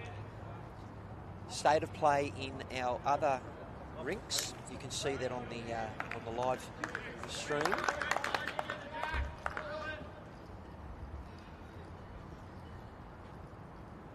So another bit of our comment. A lot of fans for you, Shane. Colin Bray, Isaac beat Wiz in the club singles final last night. I did see this last night, actually. Yes, it was live streamed. And was that Helensvale? It was Helensvale, yeah. Club singles. Brett the Wiz Wilkie is known as the king of the club singles there. So, here we go. 45 years young, 26 years playing, and he's got the Dreamline XGs. Now let's see how he's gone trying to draw in. I love the fact that you got a chance to correct. Player of his standard, probably gone, not the best. What can I do next? And that's where it's a mindset game. I spoke to the Axe about their win in the state championships as his lead, but they changed positions during that tournament. Where Razor said, look, I'm going to play lead because I think I'm drawing a bit better than the Axe. And maybe positional play. And what a master stroke. They took out the title. We were looking at an extra end until the Axe corrected by about 4 metres to draw the 𝗟𝗓𝗓𝗘. But he had all this noise going on in his head, and he had to silence that to try and deliver a bowl. And on that, I was talking to Ray last night about it. He was also saying it was throughout the whole tournament. Like, they got a 4 on the last end to win by 1 in their second game. I think it was a 2 on the last end to win by 1 in their third game. And that's a great shot there from Corey. What a correction. Yeah, great correction. Can't quite see. It looks like it's only 2. And Kate's bowl there for third shot just past the jack, I believe. Not a lot on offer for the Axe as he lines up. Well, I think he's going to try and draw in because it's also about the big board. And there is a 9-shot difference.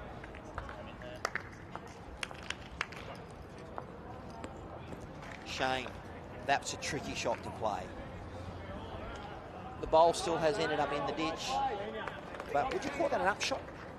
Yeah, I would call that an upshot. Because it still ended up ditch weight. It was still ditch weight, and the jack's a fair way from the tee there. So but the jack is out there to collect. But that bowl of his lead, Ben James, is close to the centre line. So the only option he has is a backhand, but he can't go straight at it because the chances of him getting the edge, he's going to try this again. But they're a significant number down here. It's less weight. Looks like he's just trying to draw this in here, and he's close. Wow. David Axon, that's a great shot, but still looks to be one down. That bowl's still moving. I would give that a hot shot because you can see there wasn't many Scorcher bowls within cooey of the jack. What can Kane Nelson do in reply? Back on the board. Back on the That board. weight, looking for a little trail to try and bring in those bowls through. A good save from the Axe. So, a little hot shot there. And the Axe is no stranger to a bit of volume to try and get people up, and away they go.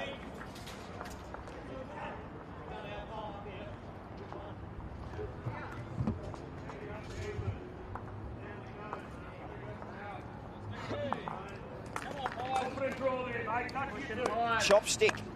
There he is. Look, ladies and gentlemen, he loves a holiday, but I can tell you because he's always playing bowls. But look, are you ready for a holiday in every way with Royal Caribbean? As Friends of Bowls New South Wales, Royal Caribbean is proud to present members with this exclusive offer.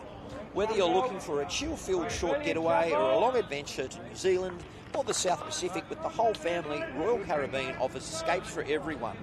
Even better, you unpack once and all of your main meals, live entertainment and adults-only solarium, and most on-board activities are included. So book your cruise holiday now and get up to an additional $100 off existing promotions when you use the code Bowls New South Wales. Visit the link in the bio for more information and conditions apply. Every time I read that and look at that, I want to go on a holiday, Shane. I know. Maybe perhaps, look, I haven't got the time to get up to an Australian Open, but I'm a big fan of lawn bowls. And a big hello to Faye Winther, who's watching from Kilmore, Victoria. So keep those comments coming.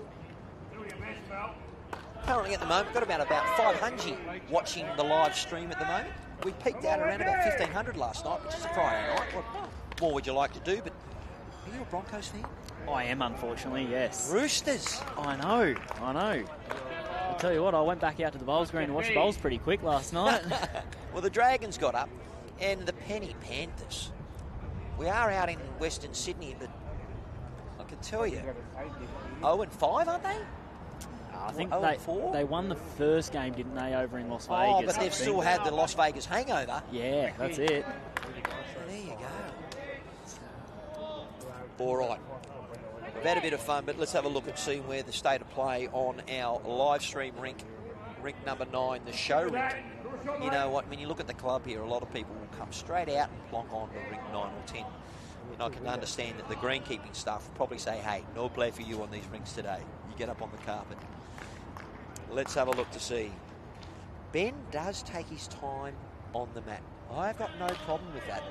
But when you look at the contrast to a 2-times Commonwealth Games gold medalist named Disco. Yep. It's, well, everyone has their own style and everyone finds it, you know, Absolutely. the way you're comfortable. And Ben is very consistent with what he does.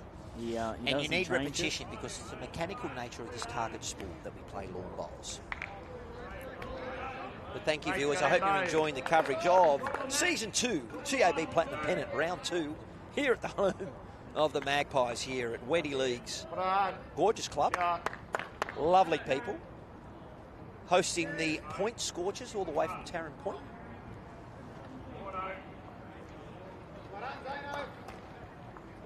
Tell you what, this is my first time down at this club of Wenty Leagues, and if you haven't been down here before, do yourselves a favour and come out here, because this club is magnificent. It is, and look, where the greens are, there's not a lot of traffic noise. They love their lawn bowls, and they're a big part of the community. And look, I know up in Queensland and in Victoria, a lot of bowls clubs are the centre of most communities, and a lot of people come in here. As you look at Roe Dennis approaching on his forehand. Great track. Tell me his speed's good. He has a very interesting running style after his bowl, and I love it. Stalking this one, isn't he? Up and over. Great shot. 2 feet off.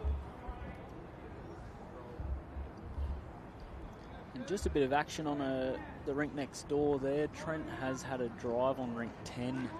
Looks like Scorchers may hold. It could be 1, it could be 4. So,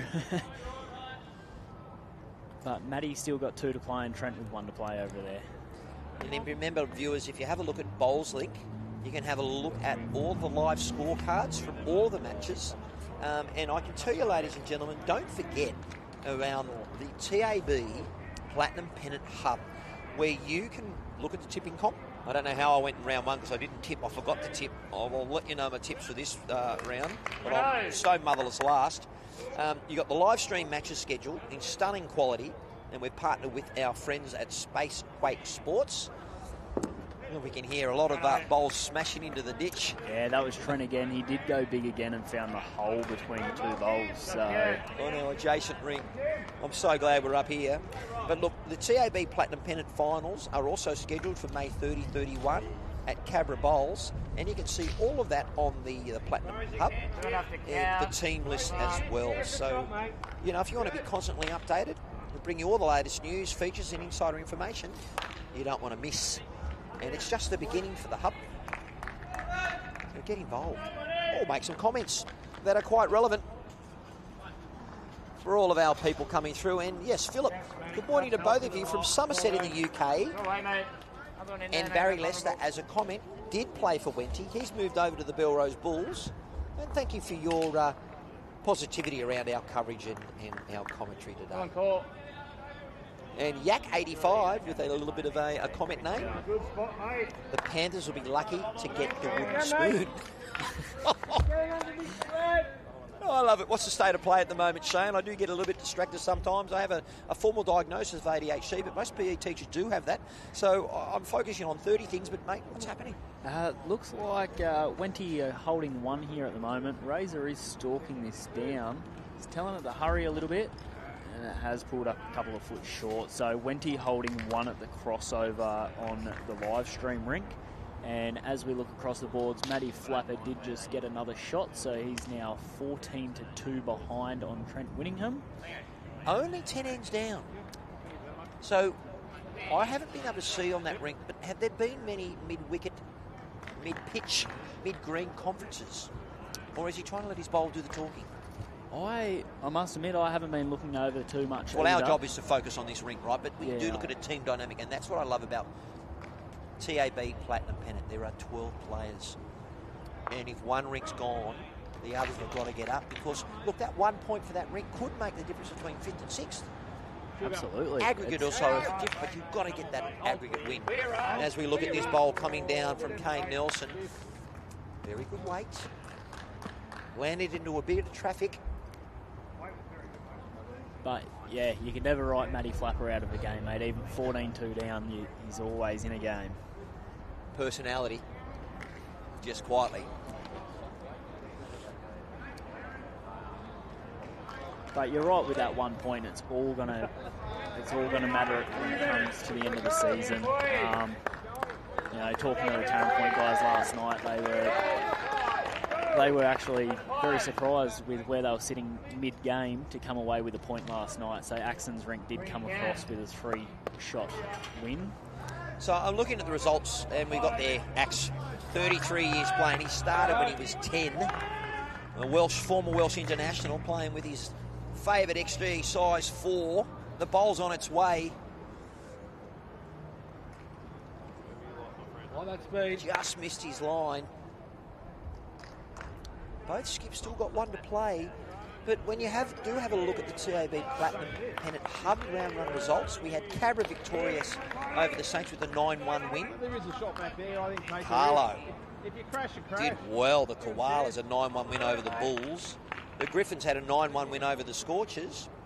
The Cougars an 8-2 win over the Jets. Club Maryland's a 9-1 win.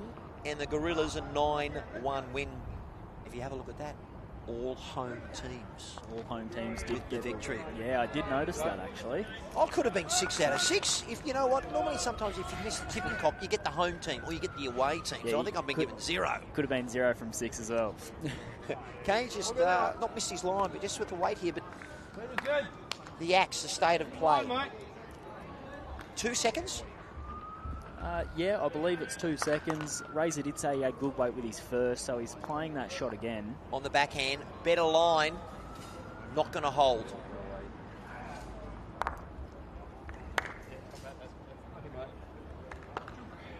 And it was a Wenty bowl that come up. I wasn't sure whose it was. We were like, it was a Wenty bowl that come up. So. But look, you've got to reach for a reward.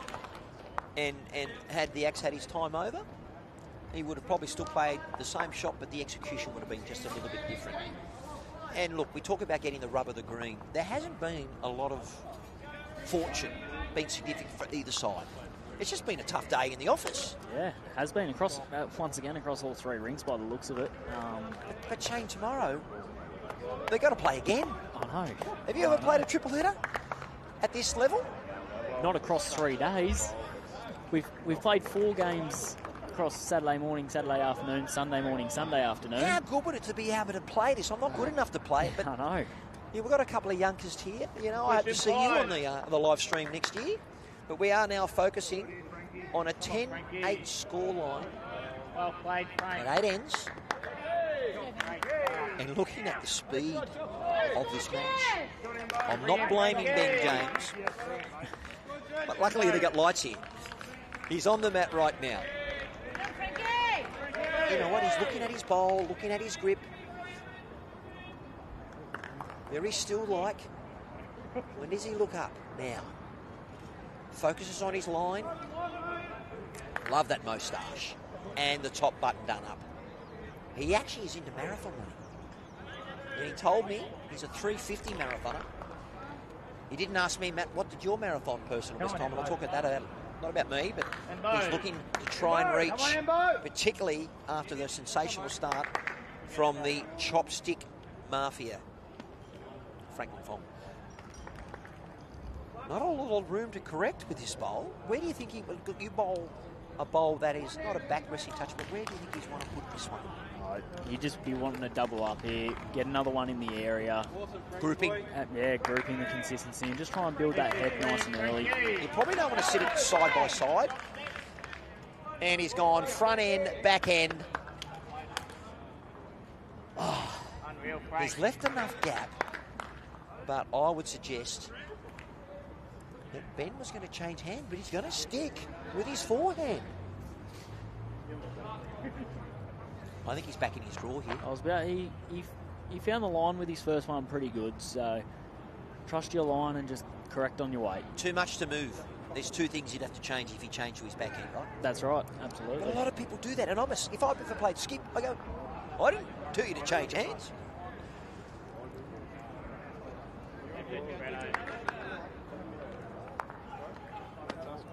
Turn his back on it. Not surprising. So if I was Ben, needs to go and settle down somewhere or try and get out of his head a bit. Yeah, it looks like he has actually just walked off to the bathroom there or just gone for a walk. So well, I'm going to be checking there's no holes. Yeah. A young man. He going to have a couple of chats to himself, but look, that's what I love about sport. You know, if you're taking a hit up in an NRL and you fumble it and you drop the ball, you got to put your big boy pants on and have another go. That's it, absolutely. So here comes the shield or the dagger for the Scorchers. I love playing second, and that's my position. Kate needs to step up and support her lead. But dare I say it? She's turned her back on hers as well. Yeah, the body language from the front two here on this end particularly, I can see Kane's actually noticed it as well, so Kane will be thriving off this end, and Scorchers will be wanting to get a bowl in that head very, very soon. Razor and the Axe are going okay. I'd pull away my front. Well played, Rose. So, hey, listen, practice, we know what we're doing. Let's just get the balls behind the head. Let's get them played. Because at the moment, if Kate doesn't get something close, Razor gets on the bat and they're 4 down. With no balls behind. Let's see what Kate can do. Pressure for the current New South Wales women's side. She knows pressure. She's won an Australian women's triples title in 2018. She's on its way. Positive bowl. Now, I wow. tell you what a shot that is from Kate. That is exactly what the Scorchers needed then. I've got to give that a hot shot, because in the game of reality, of realm of where it is, 4 down to 1 up, yes, she hit that bowl with a bit of force. But she gave it a chance. Gave it a chance, because even if she missed with that weight, she's only, 2 foot, 3 foot past, and it gives Razor or Axon a chance later on. So she had to give that a chance, and yeah, what a shot. Darren Findell watching from Taren. Back in, not good. Nothing to get to the inside that. Good. Green's in good nick. Darren suggesting that the green not looking too great, but no, I wouldn't be blaming the green on this. It's No. the weather conditions with the wind. Yeah, I think it's just the wind and the shadows And coming the players across. adapting to it. Yeah, the green's actually Come on, Corey. looking quite good, actually. Great effort, great effort. Corey playing the searching bowl, looking to try and sit that shot bowl out, taking out his own. Ray Pearce, as we can see, with a very perplexed look. He's sent it out there. I believe he was looking for a 21, mate, positional go bowl. again. Probably just didn't find the length. I'm trying to help him out here. Yeah, I think you're trying to help him out a little bit too much. I think he was trying to give Kate a friend, to be honest. Well played. Good. Wow. With that bowl rolling against the bias. Only one. Good shot. Corey with the surname Chippy on the back. Here we go, Razor. How does the current world mixed pairs champion correct on a bowl of his standard? Yeah, I think Razor just needs to trust himself. We all know what he can do. And Like that. that is exactly what he can do. So, another one in the head.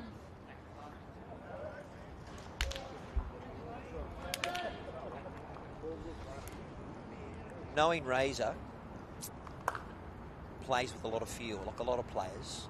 But when I asked him about his pre-shot routine, Kane Nelson there, 15 years playing, he's only 20 years of age. And he's using the Optimus size 3.5, and he's going big. Hurry, Kane! Wow. What a shot, Kane Nelson. That's what you mentioned. I'm going to say, boom! Wow. You mentioned he could do that. Get that down as a hot shot and get that into you. And to get Kate's back one on the way through as well. That is That's a a three. great shot. And has drawn the high fives from the next ring from the Magpies. The Axe. Okay, regroup. He's on the forehand. The former Welsh international. State mixed pairs champion of 2018 and actually played with Kate Walker to win. Great reply. It's a very handy reply, that one from Axe, and he did love it. There's a little bit of sledging going on out here between the skippers, I think. I saw that, and you know what? I'm going to sing for the Welshman.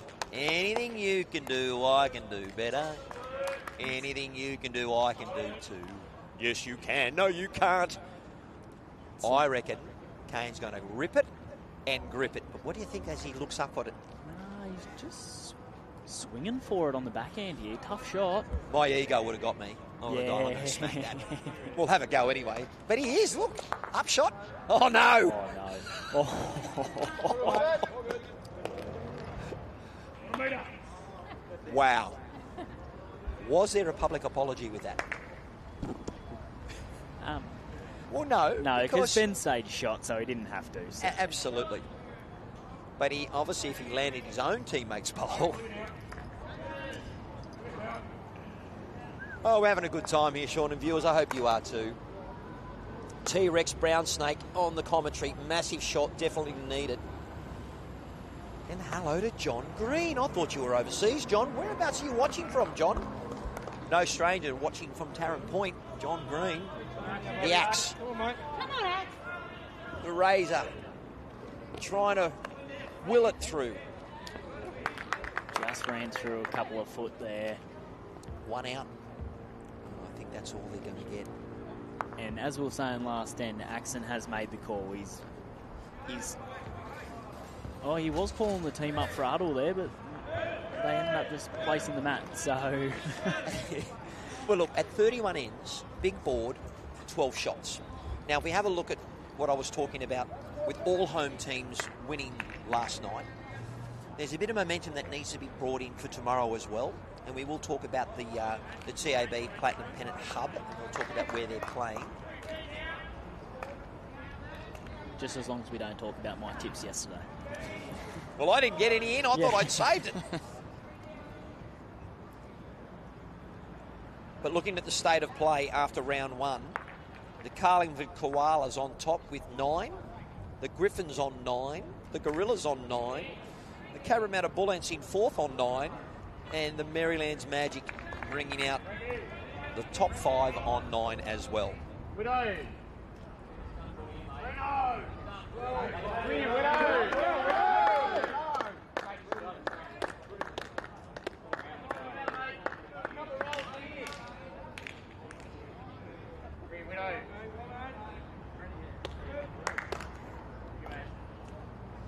Well, we're just saying goodbye to Trish, who's from Bowls, New South Wales. Stayed a little bit longer than expected, but with the wind and having a new guest commentator be introduced to me about half an hour before the game, you're doing a great job, Shane. A couple of fans out there. So there you go. John Green, ladies and gentlemen, is in Argentina, heading to Brazil. Now, John, wife or partner, how was she feeling about you watching the bowls when you're in Argentina in South America? She'd have to be used to it by now, sure. Oh, John, you are a bowls tragic. I've had a couple of games against John, and he's the ultimate gentleman. Played a couple of games of bowls just quietly. That he has. He's definitely represented this shirt once or twice in his day, that's for sure. Oh, how's this? Viv Meth, I believe he's from Hardboard. He's had a crack at me on the live feed. He's lucky he can sort of play bowls because he can't sing. I thought it was wonderful. I don't know what he's talking about. That's why I'm not on Australian Idol, mate.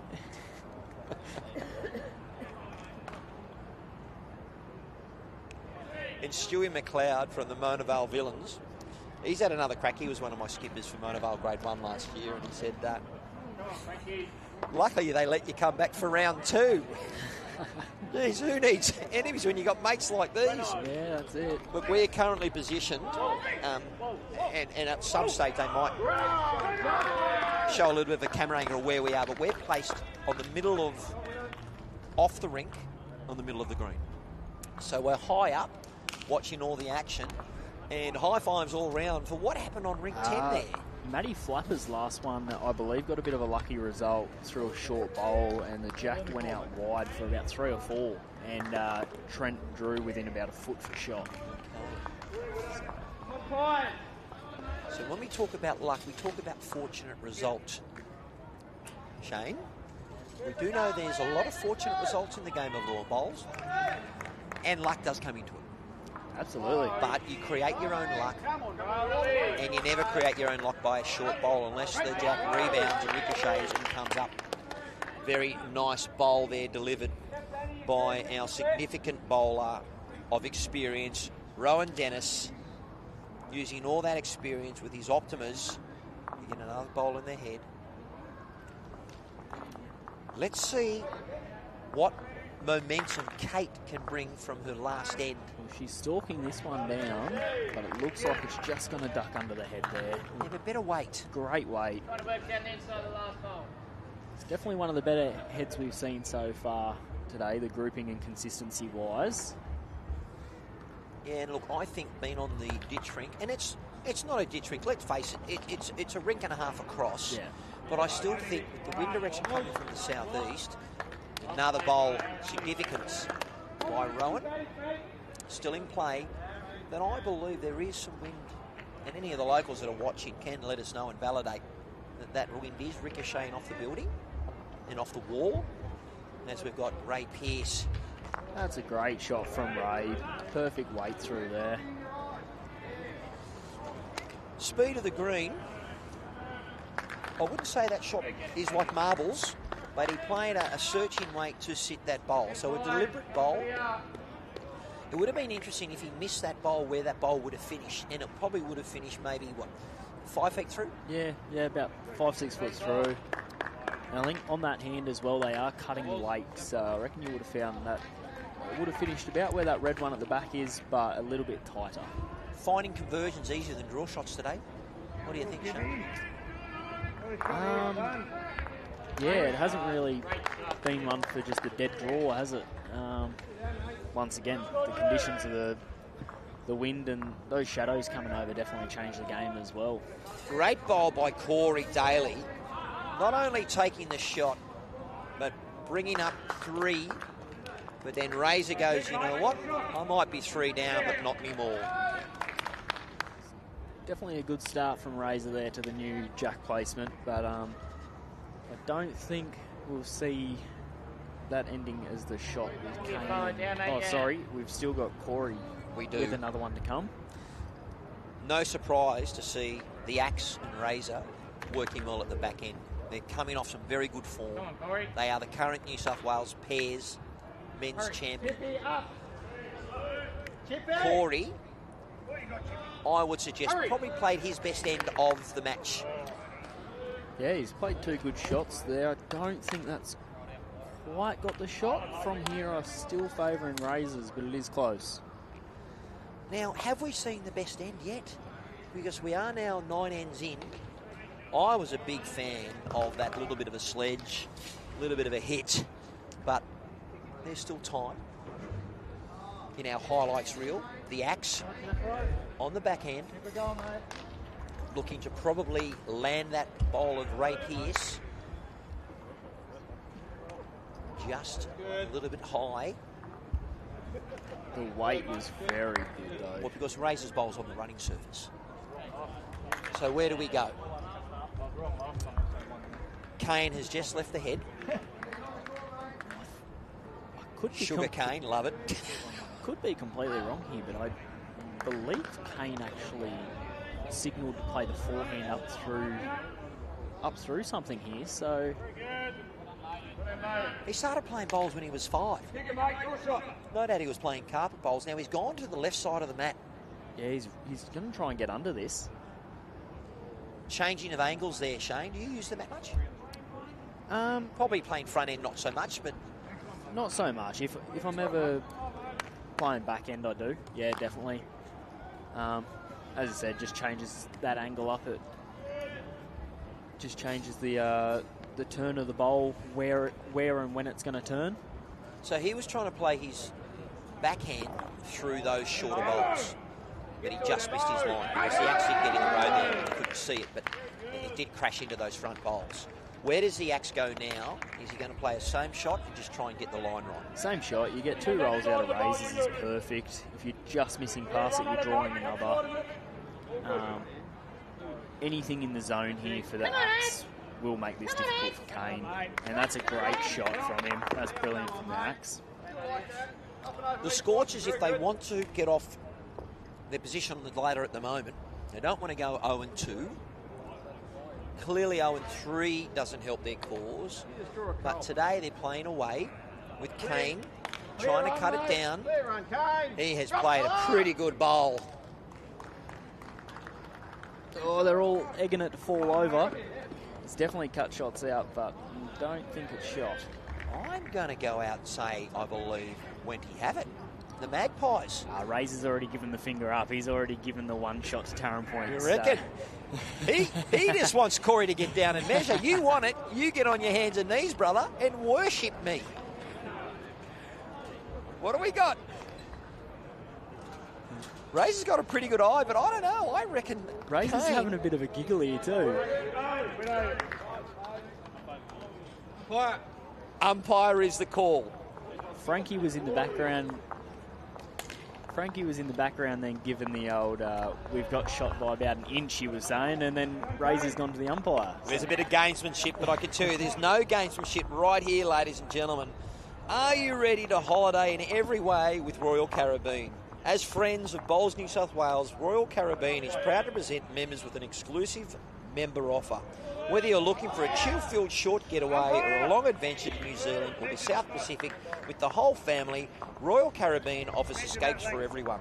Even better, you unpack once and all your main meals, live entertainment and adults-only solarium, and most on-board activities are included.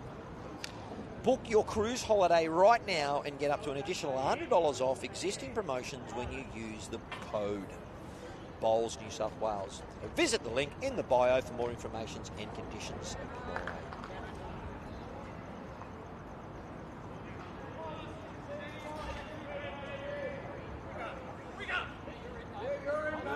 We're waiting on the all-important measure, but on the live feed chat, Jason Pinnock, or Pinnock, how you going, Jason? Great calling up there from Ballina.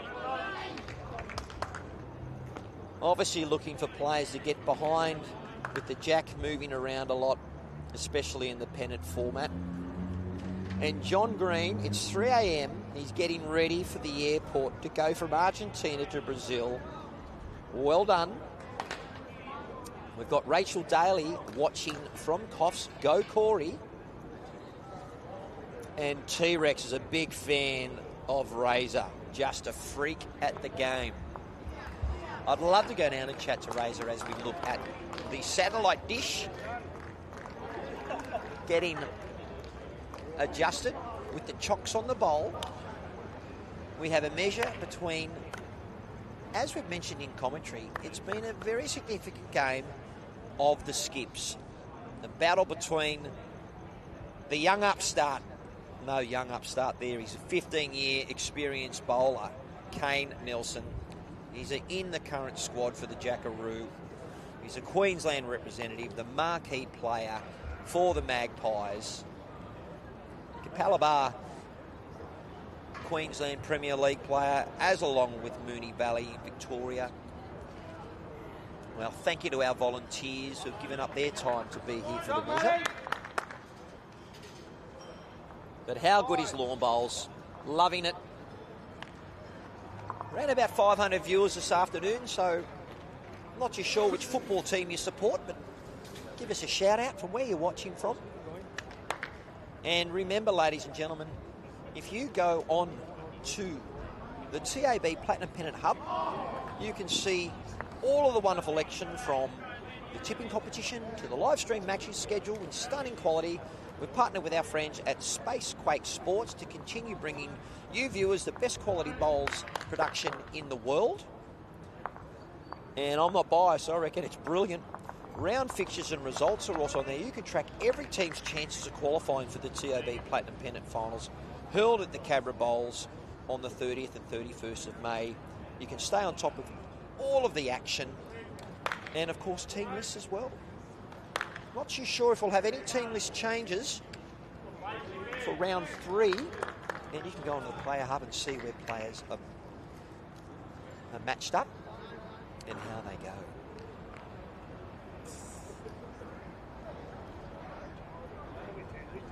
Another viewer, Summit Kunprom. watching from Portugal. And I believe do the Portuguese speak Spanish? And a one-shot win to the Magpies. Have the jack, please. That big scoreboard at 34 ends. We're over halfway through the match. Here's a 9-point difference. And that very close measure has gone in the favour of the home side. So looking at the tipping competition, I'm trying to look at who I tipped, and I'll try and bring that up. But I wouldn't mind seeing who's currently winning the tipping competition. But no doubt Shane has tipped the Scorchers for this afternoon as he rejoins us back in commentary. And we'll soon find out. But I'm going to go to the Platinum Hub and have a look to see who I tipped. But who did you tip for this afternoon? I did tip the Scorchers this afternoon. The same way I tipped him against Griffins last night. Well, look, you know, when I was tipping North Sydney Bears, I lost every tipping competition, except when we had a real great purple patch in the 90s. We had all the Queenslanders. We had Billy Moore when he's famous for that Queenslander. And thanks again to our umpire for giving up her time to be here today. I can let you know, viewers, that here at the home of the Wenty League's Magpies, all the other Pennant games have finished. So go on to Bowlslink and see how grades 1 through to 7 have been played. Yeah, now that those other rinks have come off, the crowd's definitely getting a bit bigger there inside, and the atmosphere is starting to build up here. So this should be a really good last 30 or so ends. What have we got left? About, I can't see the score, but 25 ends left. And from that replay, I'm pleased to see, guess what Ben James has just done? Side resting toucher after his visit to having a break. So we're going to give that a hot shot because for him, that's going to be in his highlight reel. And Chopstick corrected on his last. Not surprised to see him cross ahead after a bowl that says, right, a little bit of a target. So Ben can either change it up. I'd be playing through the jack just quietly, about a foot.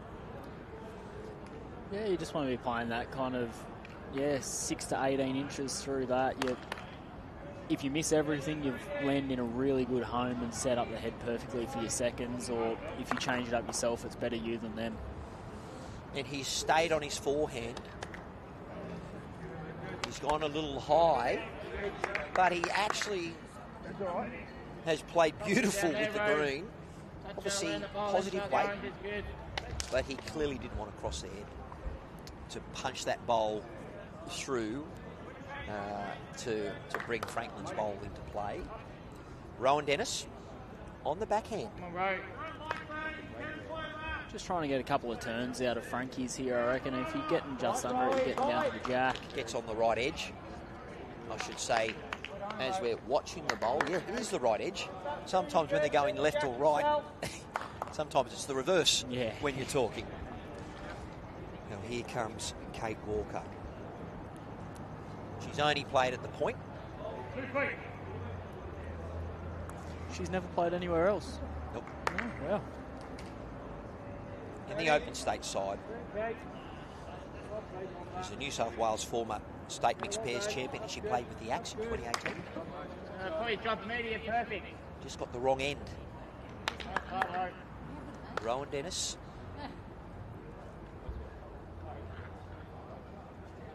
Bowl on its way. You're way too good, you're close.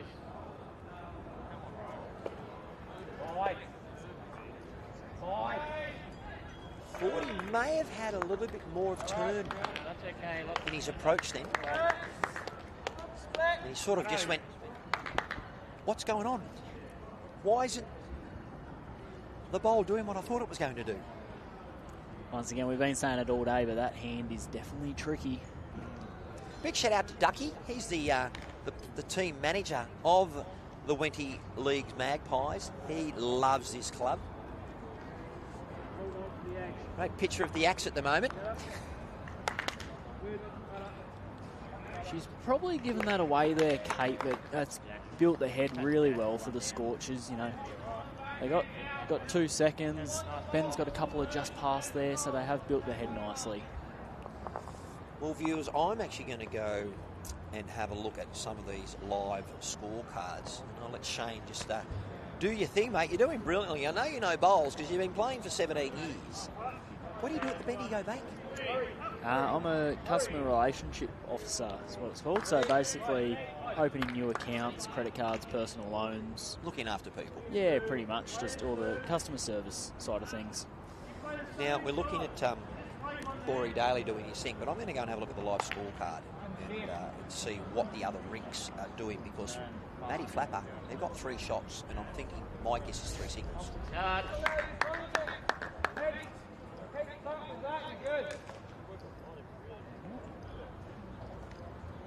not sure what 𝗣𝗟𝗡𝗡, I actually think Maddie's holding a couple here as well, so as you said, they've only got, I think it's 3 singles this whole game, so to get a number here, Trent has got 1 bowl to come.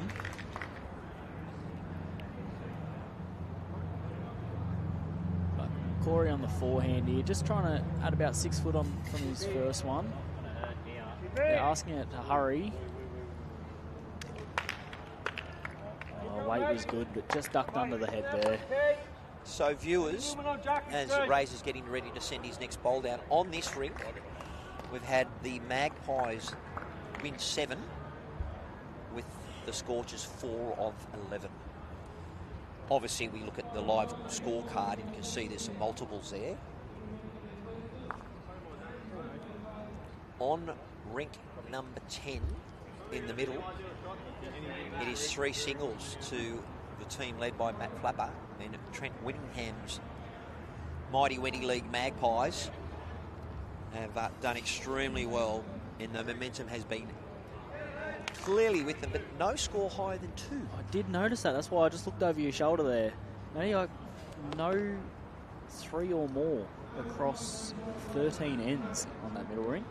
So there's been an arm wrestle. Yeah, absolutely. But yet on the scoreboard shows something different. 13 shots up after 13 ends.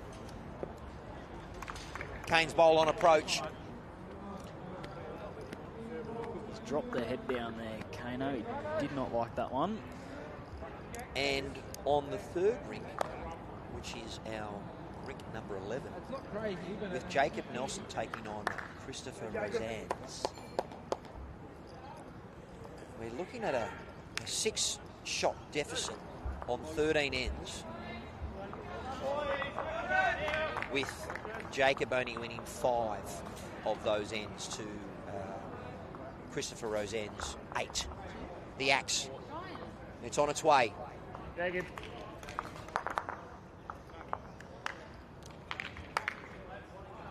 No change to the head. Another one of Axe's in there, though. Do you think that cannon was deliberate, or was just the way that the bowl lined up? It was looking to produce some bowl coming through. I think he was just hoping for any kind of movement through there, so he could have a decent crack with his second one. That's very good. Wouldn't surprise me if he goes a bit bigger at this now and just tries to kill it. There's not much else going on.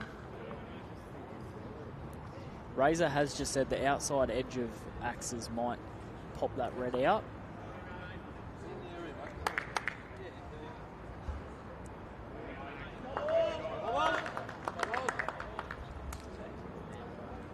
So I'm enjoying my time here on Bowlslink, viewers, and we've had a couple of games completed at Belrose. The Griffins won away from home at 62-56 to have a 9-1 win, so they're 2-0. Searching bowl from action. The axe cleaned out everything, and what has been left behind? 1 shot to Taren point. There you go. Effective bowl. Effective bowl wasn't probably the result he was after exactly. You know, they had 3-4 surrounding that bowl, so did get the result of the 1 shot though. And we got Taren Point on the comeback now as well. Taren Point 28, Wenty Leagues 36 on 39 ends. So that Whittingham and Flapper, I think he might have got a 2. It was a 2, yes. So that is the rink that we're going to be, well, finished first, but Matty Flapper's Chargers are going to have to, well, they're actually the Scorchers, but they're charging. They're going to have to try and minimise their gap. And that's where they're 2/3 through their game, and that's where the team element comes in. And that's what I love about Platinum Pennants, the TAB. Great to have you on board, because that's so important. And the internal matchups that are happening, not only just the matchup between the leads, but you're looking at the battle of the 12 players here. Absolutely, and this is what I was saying as watching last night as well. Taren Point, they're always going to be fighting till the very 63rd end, so it's just jumped back out to 9 shots now, but 9 shots now. But as you said, Matty Flapper, I just heard the call, back-to-back ends now, boys, so he's wanting to chip away. He's ready to chip away. Alrighty, we've just had Ben James, a couple of feet. He can work with that with his second bowl. Franklin Fong, picture of concentration, good positional bowl. Shane, do you find it easier to correct on a bowl that has gone past the head, or a bowl that has short of the head? Definitely a bowl that's passed. If you can get your first one past, it's a lot easier to lose your weight with correction rather than trying to add it on. I agree with you. I've been playing bowl since 1985. I mean, I was 15 myself, but then I've had about 2 decades apart. I always thought bowls was an old person's game, and I know it's not. As we see Ben James on his approach.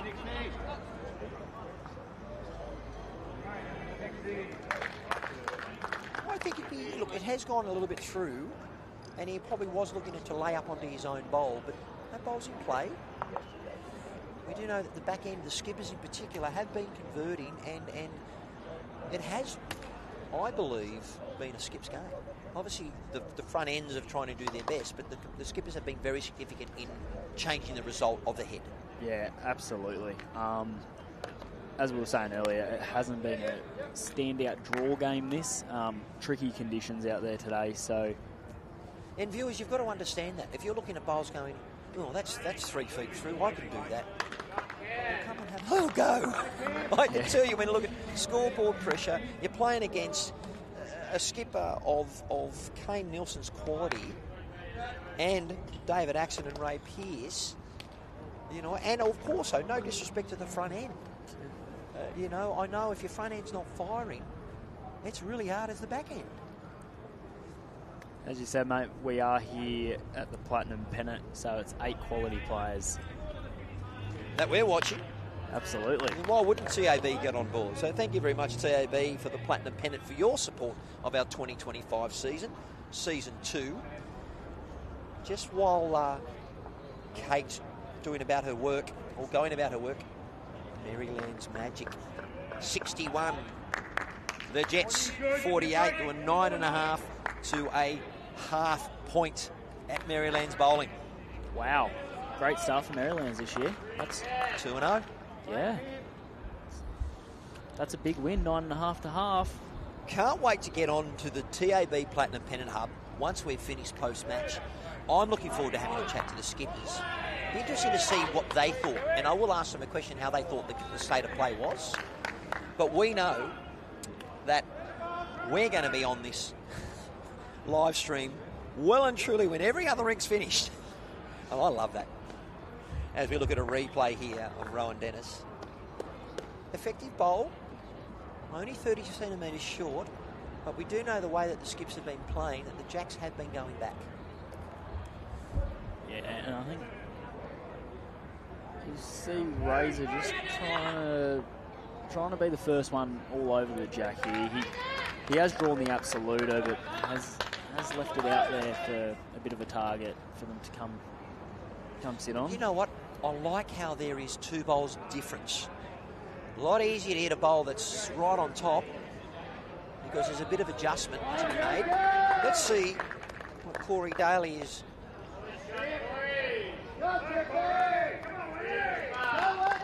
Very vocal. What a shot, Corey. It just flows off the tongue, doesn't it? Certainly does, actually. Ray Pearce. Got the bowls cloth in his left hand. He's following down. He's got Axe's attention. Jack. Oh, what a shot from Razor that is. Quality. And he's cruising. Just walks up, strolls up and goes, thank you very much. Give me a bit of chalk. I have some missions where I want my skipper to run out of spray chalk. Depending on what they're asking, of course. Corey with the reply. Positive. Was searching for that wing bowl of Ray Pearce. Okay, the state of play here. Shane, give me a little debrief on what the Axe was talking about there. So he's actually, what Axe is talking about there, he's more predicting what Kane's going to be playing here. So Kane's probably going to be coming up onto Razor's bowl, trying to get that jack back to the 3 or 4 reds. So Axe has just said, I'm going to play the backhand down there, try and roll Razors into the pack of the reds. If I finish in there, it's a good home. Even if he falls off Razor's other one, it's another counter. So you got 3 or 4 different options up there as well. The 2 short ones are his as well to hit up. So exactly like that, Axon has brought another bowl into the game. And that's where our players who are playing second will get onto the app. But launching, he's got another bullet. I was just mentioning the seconds trying to keep the scoreboards up to date. But so 2 results so far. Both matches did start at the standard time of 12:30, 1 o'clock. We obviously started a little bit later. And having a look at some of the other matches, we've got a 6 p.m. start of St John's and the Gorillas, and that's going to be played at St John's Park. The Mount Lewis Lions against the Bull Ants are at 5:30, so those matches are yet to begin. And we have had a 40-minute start of the Koalas versus the Cougars. So I may go and have a look on Bowlsink, and you can do that too, viewers, just to see how that game is progressing. But yeah, 2 games completed, and another 5 to go. Will be a bit of change in conditions here as well, as the lights have just come on. So just change the lighting a little bit. As we were saying, the shadows were affecting it a fair bit earlier on. So another decent shot from Axe there. Kane has asked the question if it does count though, and Chippy has said that it does. So it looks like it's 4 shots. And do we look? He goes again. Yeah. Fingers spread around the bowl. Launches it. Oh, he's very unlucky. He got the edge, and it sprayed. Tell me, Shane, I noticed that the fingers go wider apart as he grips that whole bowl when he's going to send it with a bit of speed. Yeah, a lot of people, keep the same grip and whatnot, but for Kane, it's obviously he lets him go pretty quick, so it's definitely... And a different stance too. Yeah, it's obviously just, once again, about comfort and how you're comfortable playing that shot, so he would find his grip and control better like that, so that's why he does it. Shane, I haven't seen too many mat changes. Both teams haven't really used the mat change. And the Jack, we've been playing pretty similar. No one's really gone T to T. No one's, apart from that one end that Ben rolled short, there hasn't been too many shorter ends or longer ends. It's kind of, it's been fairly neutral. Yeah, it has been, to be honest. 13 more. I wouldn't mind one of the teams taking charge. See that. Correct.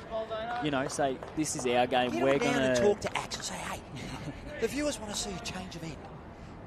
Ben on its way. Hello, Craig and Janelle, and sister Chloe. Loves it for the Scorchers. Young man sporting in November. It's not November for mental health. Does he normally get up? Is he normally, Obviously, you're new to the club, but he's got the great sunglasses. I met Ben yesterday, so yeah, I'm not too sure much about Ben, to be honest. And there you go. Franklin Fong, high five from Roe Dennis. And you really, to have a good team dynamic, your front end need to get on. And I've seen a couple of my Pennant games this year. Some implosions there from more so second to skip, more so than lead to second. Not mutinies, but particularly when it comes to the business end of only a few shots who make state finals. And Ben, a little bit of a sigh looking up to the heavens. He wasn't far off. Wasn't far off, but just cut that line, and he does give an apology to the skipper up there. But that bowl's still in play. It is. Now, Shane, I'm not surprised to see Franklin not change his hand, but with the positional bowls of Ben's, did he not want to try and, obviously didn't want to trail that jack? Is that the reason why he stayed on the same hand? He's got the bowl behind. After playing, a good one there, you just try and double up on that. Yep. You're better off being the person to trail that jack. But, you're obviously not trying to, but if you trail that jack to Ben's, you still might have shot. Where if Kate does it, you're 3 down. So Kane now is calling Rowan to play his backhand to try and sit that bowl of Kate's. Yeah, that's correct, because you cover and count. Yep. I like that saying, cover and count. You hear that a lot. But that's what they mean, Gills. Yeah, it's as simple as what it means is cover and count. Yeah. And this game is not that complicated. No. But we all make it so complicated. We do. It's 99% mental game. Scoreboard pressure. Your own expectations. That's the biggest one. Your own expectations. Kate Walker on the forehand. Consistency has been the concern for the front end for the Scorchers, but she has played a rather nice bowl. Even though Wenty are holding shot here, it is a well set up head for the Scorchers. Kate's just needs a roll there for shot, and 3 bowls just past the jack. Yes. Rowan likes his line. There needs to be a change of the head here. Ooh. Now, in my commentary set, that's the goalpost. Does Razor have a kick? Or just play with 3 foot away? I'm going to say he's going to try the tough shot first. Try and trail that jack 2-3 foot down the line. Looks like he's on the forehand. Yeah, he's just trying to play that perfect shot, which is really tough in these conditions. Well, he's got the Optima. He's got the Optima line about it. He's trying to come back. Perfect line every time, apparently. They're not one of our sponsors. And thank you to TAB and, of course, Royal Caribbean. A big shout out, thanks again to our producer, Jay, doing a great job. And our camera operators doing a brilliant job.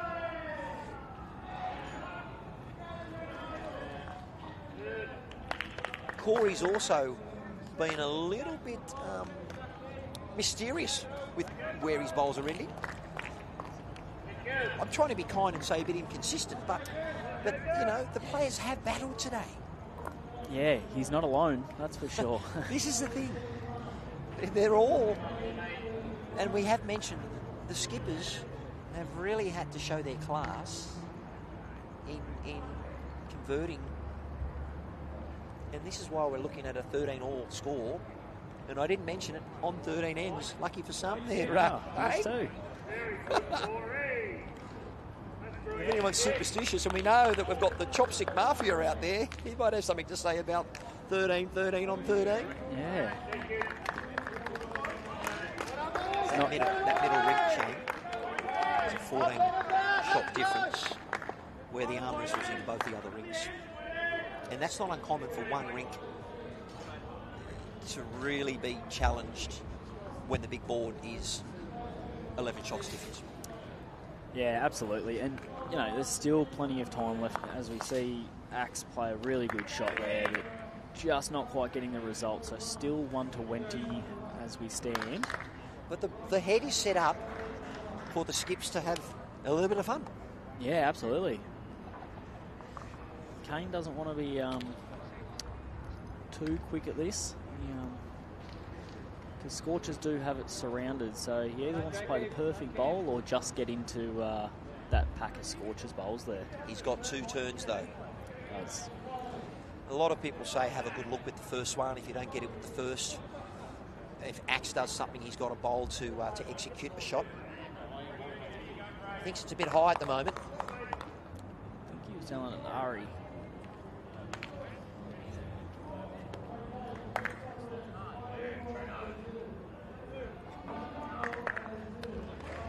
High and short. Is that in Axe's eye? It'll be in his eye. I don't think it's in his line. And I like how you say that. It's in his eye, but it's not in his line. So he can see it, but he's going to see through it. Yeah. It might be a good guide for him, actually. He's changed to the back end. It has changed him over here. There you go. Oh, he's going quicker. Oh, my goodness. You got to write that as a hot shot. That was like the flower effect. How many bowls did he just clean out, viewers? What has happened? Thank goodness for the replay. Space Quest Productions. And is it the Rohan Dennis bowl, or is it the short bowl? It could be Wenty. Dave's not sure. We're not sure. Replay on it? I think Wenty could even be holding 2. Kane could have a pretty easy draw here for 3.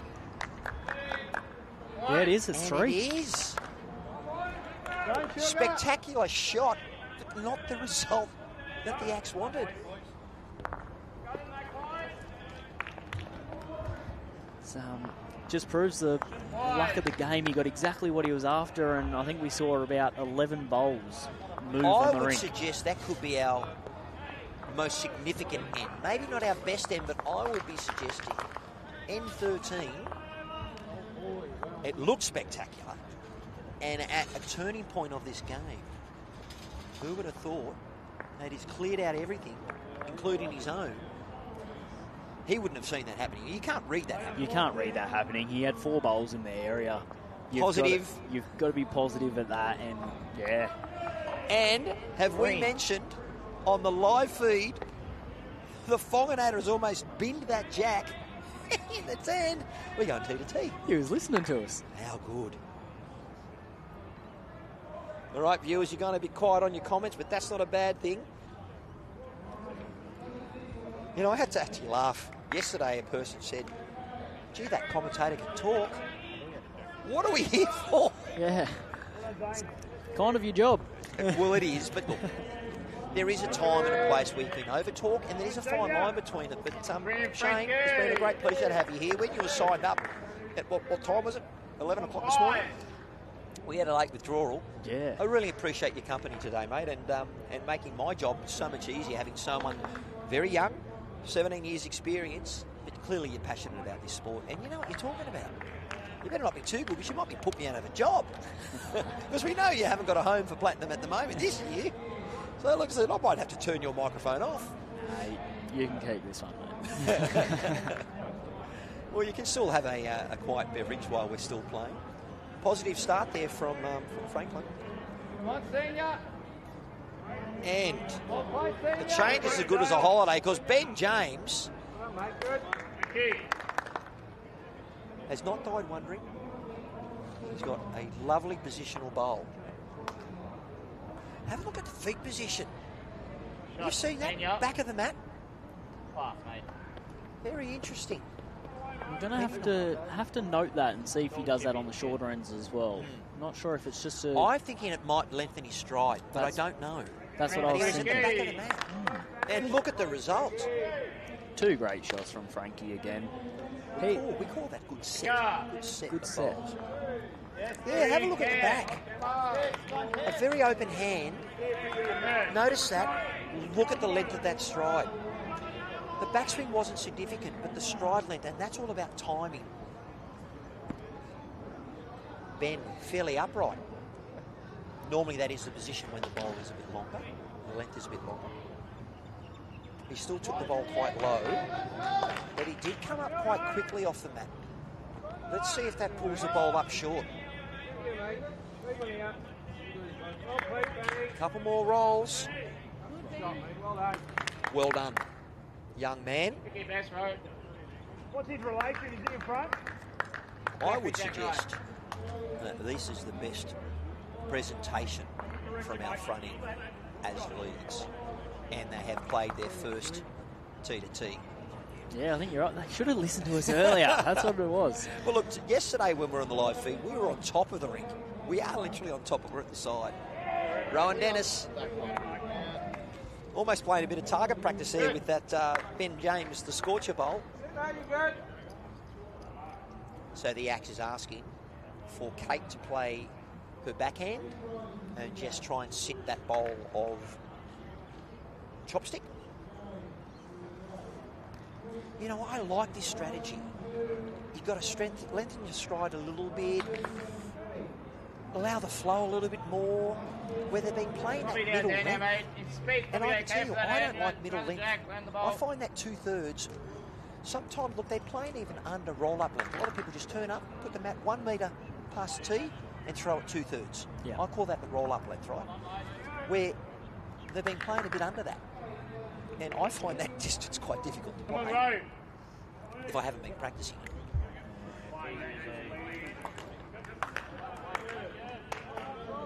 Shot, Jacob. Jacob Nelson plays a good shot over there as well. He was only 1 down, but there was about, 4 or 5 foot to draw shot for Chris, and Jacobs put a bowl within about 8 inches. So Kate is looking for a correction on her line and length. This is the hard part about playing fours. I love playing fours. I love playing pennants. You only get 2 turns. Singles. I'm not a strong singles player. I like the draw game. But my concentration, I don't have it. I can play lead or second. I like scoring, but I can get on the mat. 2 bowls, I can hyper-focus, and then I don't mind not playing for another 7 minutes. Other people don't like the game at all. They don't get enough turns. How about you? No, What's the format? I'm a big team player. I love the fours. I just love this sort of stuff, the camaraderie of being in a team. Yeah, definitely a fours player, but I do like singles as well, because I get a 4th chance to correct my 3 terrible ones that I started with. And most of the time, it's one of those, isn't it? I mean, at the top end players know, and that's why if you win like an Aaron Wilson, you take thinking out of it, get on the mat very quickly, and Disco's won 2 gold medals at comp games. Great spectacle here, ladies and gentlemen. If you've sort of been working today, and you want to come down to Wenty Leagues and watch the Magpies take on the Point Scorchers, come on down. Still 18 ends left in this game. So we're just over 2/3 of the way through. Corey's had a near miss. He did get a bit of chalk. Turning.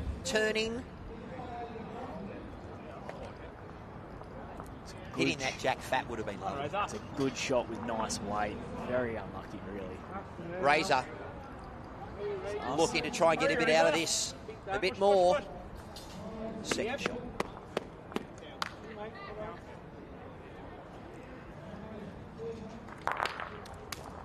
Matt Flapper looking for something with a 14-shot difference. And did the Magpies get one? No, sorry. Matty Flapper got the jack into the pit with that and a holding one.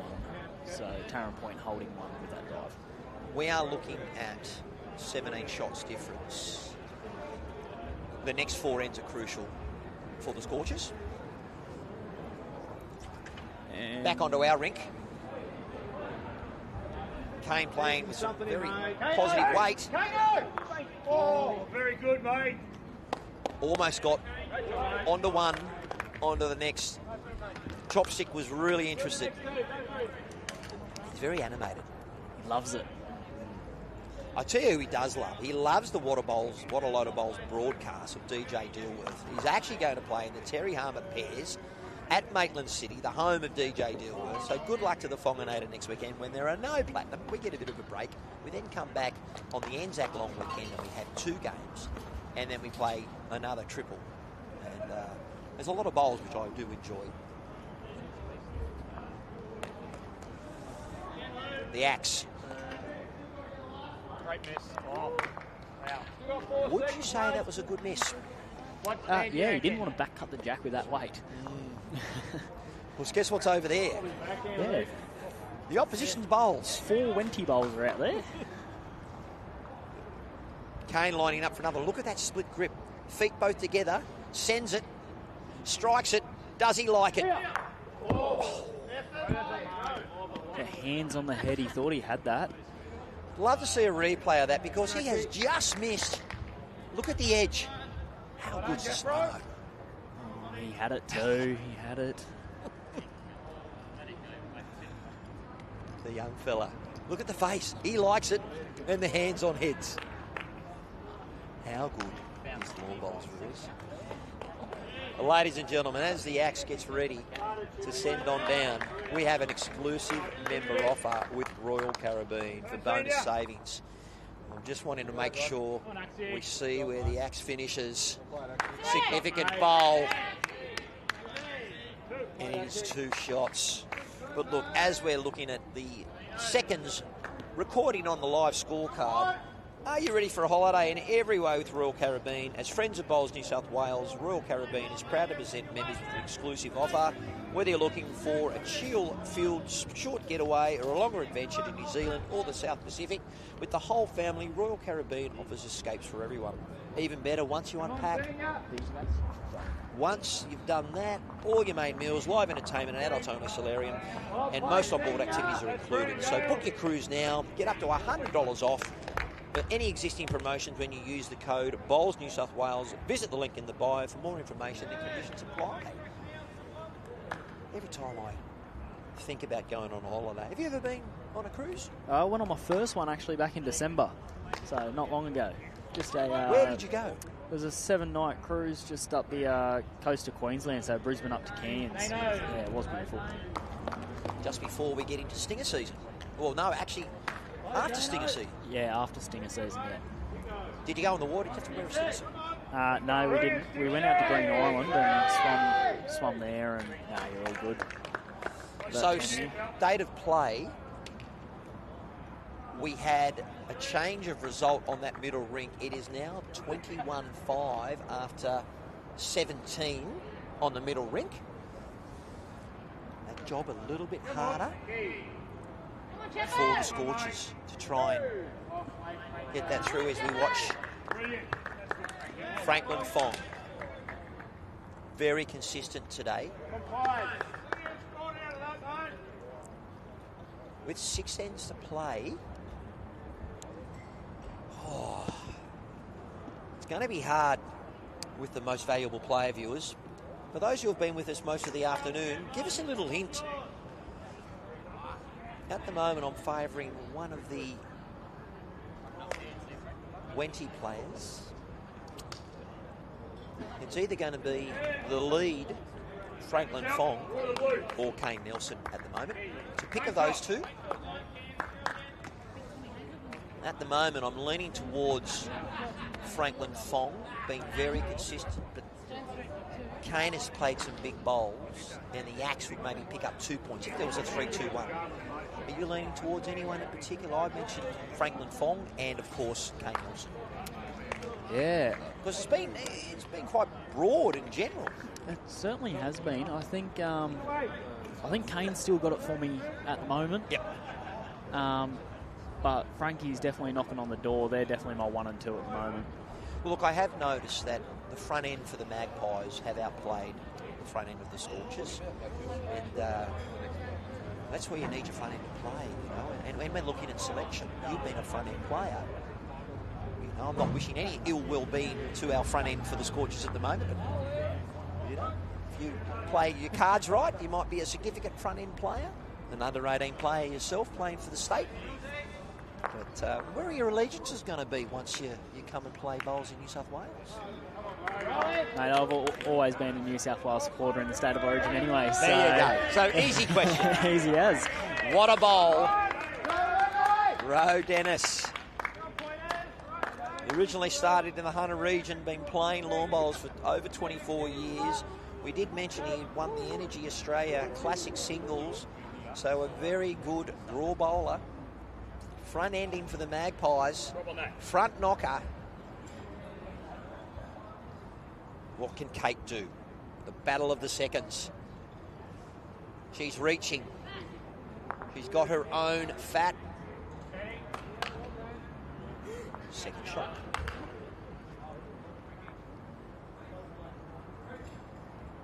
Where does 𝗣𝗚𝗏 play now with the bowl? Jack high. Does he play the split? He's playing his backhand. I think Kane's just asked him to get right back. Like, I'm talking right back. Okay. So...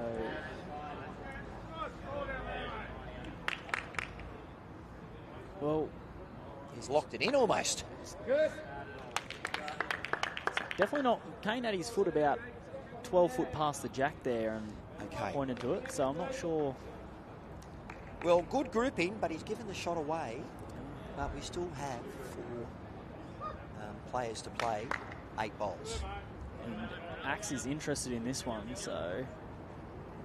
what's happening? Well, he's landed the opponent's bowl with Corey Daly.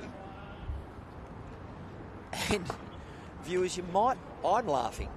And no disrespect to Corey, but Chippy with on the name on his back could do anything. Hence the consistency. Look, he's a talented bowler. He's a New South Wales former singles champion. He sends it on its way on the backhand. And a lot of the players have battled with no disrespect to the green at all.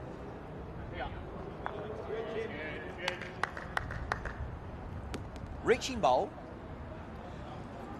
Placed it in a position which is in the catching area.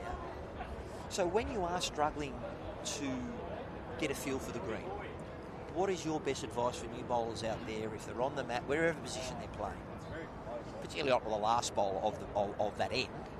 Yeah. What are your experiences as a young player?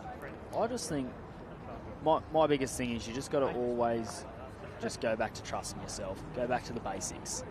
You know, if you know that you're falling short consistently, make sure you are staying down, following through. Getting back to the mechanics just of your delivery. Right back to the basics and make sure you're doing everything that you want to be doing in your delivery. And if you're still not finding it after that, you start blaming the green and the wind. On the other rink, the middle rink, which is the difference in the scoreboard, Matt Flappers, I don't think he's sent a draw ball down the last 6. No, there's been plenty of weight played over there today. In saying that, they have had some pretty tight heads. So as you can see there's probably 5 or 6 bowls inside, 18 inches to 2 foot. And different rinks play differently on the same green. Would you agree or disagree? No, definitely. Yep. I know, for example, of the Gorillas at the Jungle, Teasy and Wedlock all have their preferred rinks. And being Jackaroos, no doubt you can walk into the club and say, hey, listen, who's on rink 9? That's my one. You hear that crash again. There's Flapper again. And what has happened? Fingers? Something? Made 3. Okay. 13 ends to play. Does that give the Scorchers a little sniff? It does. Absolutely it does. There's 13 ends, 20 shots. It's only 1 or 2 big numbers away from being a tight game again, this. So. And we know scoreboard pressure because everyone's playing for each other.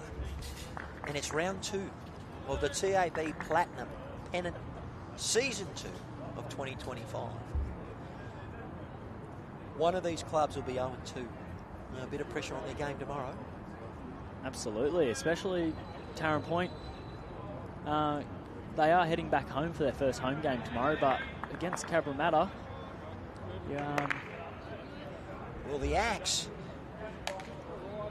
launched onto Rowan Dennis. The opponent's second bowl sprayed the jack to a very well-positioned bowl by Ben James.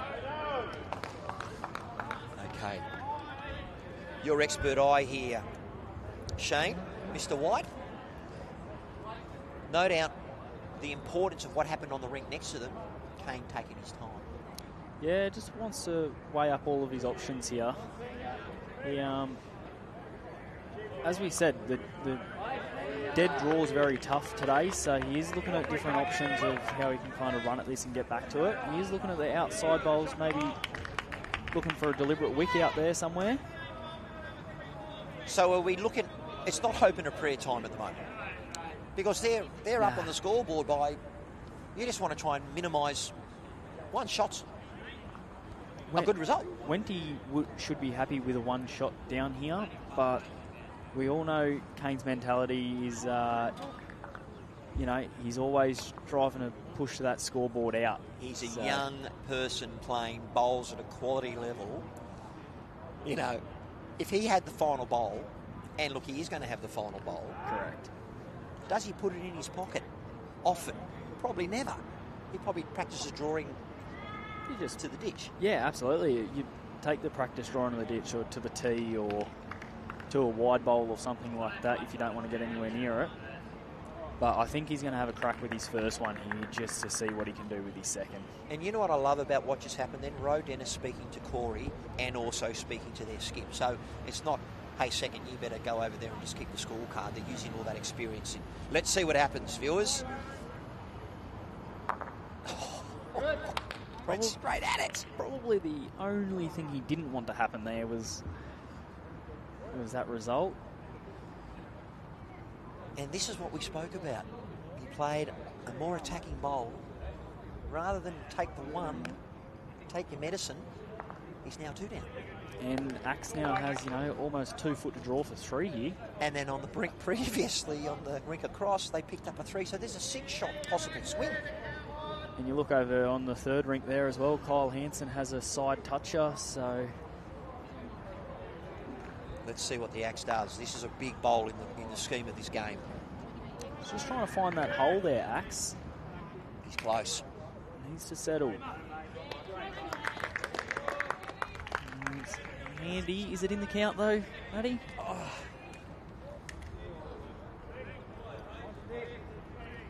I don't know. But Kane does have last bowl, which is unusual on this. Oh, he's looking like he's going to have another launch. It's on its way. And guess which bowl he peeled out? A Magpie bowl. You look at this bowler, Rowan Dennis has come out. He's hit Kate Walker's bowl. Probably was looking for that cannon. Yeah, definitely was looking for that cannon, trying to get the Kates kill through either the Jack or Ben's bowl. But 2 to Scorchers. Wow. Yeah. So that middle rink of Whittingham and Flapper keeps coming back into importance. Yeah, so just an update on the Flapper Whittingham. It is 21-8 on 18. So there is still 3 shots to go on to Taren point score there.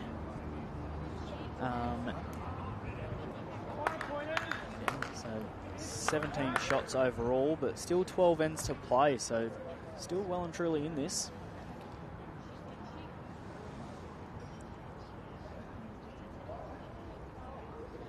I don't believe the Magpies are home. It might say differently with 11 ends to play. You would think they would be, but that momentum shift just then, there needs to be the Scorchers, each rink picking up at least a shot. And have a look at this. It's showing you the momentum. Ben James with a front or side toucher now. The momentum is young definitely... Ryan Hansen sending his bowl down. And he's made a couple of seconds there as well. That's made 2 or 3 seconds for Matty Flapper. So the Scorchers are definitely with the momentum and up and about here. I'm going to go controversial. I'm going the draw. Oh, here we go. I love it. What a bowl coming back from Franklin. This is where, if Ben James has got to find his range, it's right now. Absolutely. So for me, if I was a lead here, I'd be playing a similar bowl, but I'd be trying to just change up the position of this Jack. Does he sit Franklin out? Or does he try and land up onto his own here? You just try and draw the hole there. He's still got shots, so just try and add another one. If you miss past, happy days. You've seen how many times the Jack's gone past today. He has just relaxed off it, though. Disappointed with that. Yeah. He has got the head down and the shake of the head, so you are correct. And he's using the dynamics. And so, look, slower green now, shadows. A good bowl of choice to go direct. There's not a lot of draw on the dynamic. A bit different when you're up at Helensvale. They still come in from the numbers. As a lead, mate, you get what you're comfortable with and absolutely and go ahead with it. But what do they say? A good tradesman never blames his tools. Yep, that's it. And I do appreciate where Franklin's finished. Positive bowl behind. Not almost in the catching area, but the way Kane's been launching recently. Kate Walker. I like that position. The trail of the jack isn't where that bowl is catching, but an edge on that thong bowl will project that bowl over. Sorry to interrupt, Matty, but we've got a hat off over on the third ring and there. Cameron Curtis taking off his hat. He doesn't do that normally. No, Jacob Nelson has just played an absolute bomb trail on the jack. It was only for one, but that head over there was set up really well for the Scorchers, so well played, Jacob Nelson. That's what I love about what we're doing today, Shane. There are 3 rinks, lots to watch. If you do come down and watch, viewers, look, it's great to have you on the YouTube and the live feed, but come and have an appreciation for the energy that's here, you know. And you've mentioned a draw. I like to think the Magpies are home, but we are in a very interesting, delicate balance. Particularly Roseanne's. We've got 2 matches where a point could be decided on a dime.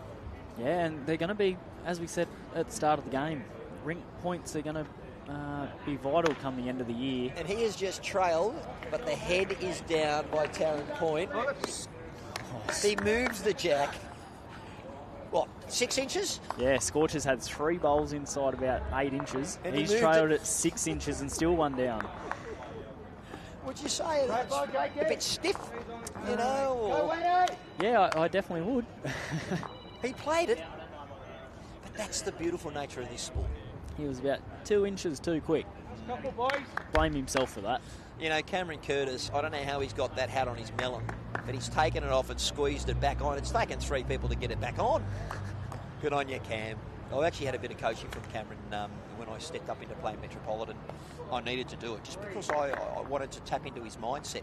I actually met Cameron when I played for the Lower North Shore area when I was the only entrance in the State New South Wales singles.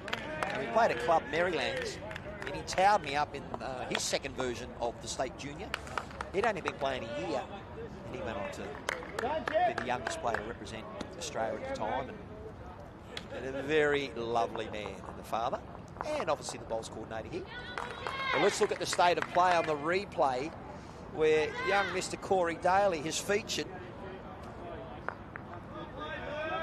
Razor. Great shot from Razor. He didn't get it exactly as he was hoping, but it has changed that head up, and it looks like they're holding a couple. Probably a bit easier for Corey to get to now, but you know, when you are 13 shots down on the big board, you do need to make some numbers. There's a little bit of contact on those front bowls to try and split them up to give Corey a bit of a chance. I was just taking Kane a chance. Getting confused with Corey and Kane.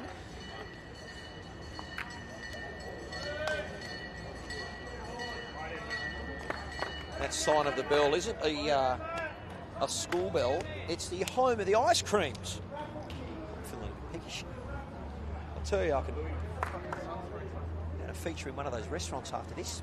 Well, I featured down in that Red Panda noodle down there for lunch. You recommend it? Unbelievable. Mongolian Hokkien noodles. Nice. Very nice. The axe. Positional bowl perhaps, or maybe just missed his line a bit high. Just a touch high, I think. Kane coming in. He's got the interest of his mates.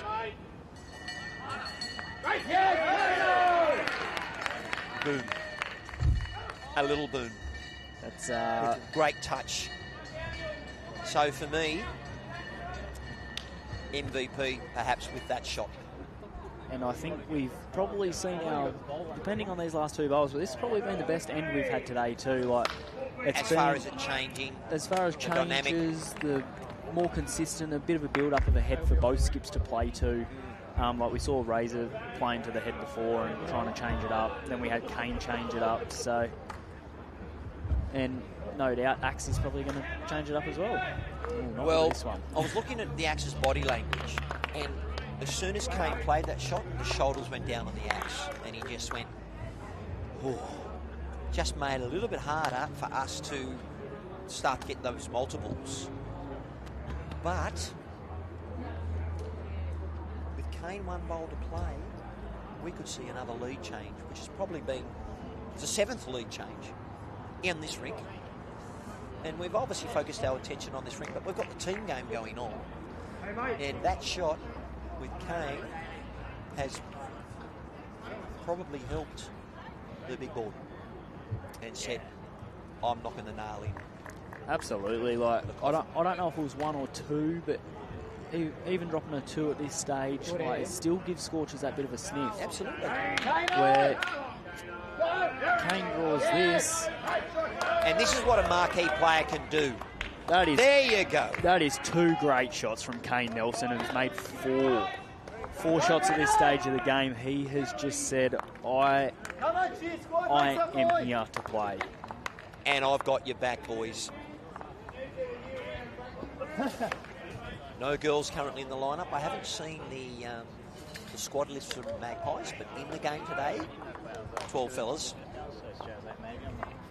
Now, we were going to try and have a look at Chopstick with going the length again. Let's see where he stands. My suggestion would be back of the mat. Back of the mat. Something to try, viewers, in your roll-up. Okay, I've noticed that he's actually got both feet on the mat this time, though, on his forehand. Compared to his backhand, he's only got 1 foot on the mat. See, for me, he had a significant left foot forward, where if I'm trying to go, I actually almost have feet together, slightly in front, and take that longer step, but whatever works. And this is where your roll-up comes in with your practice. How often, obviously, when you're playing representative bowls, Shane, were you rolling up? Back when I was playing representative bowls,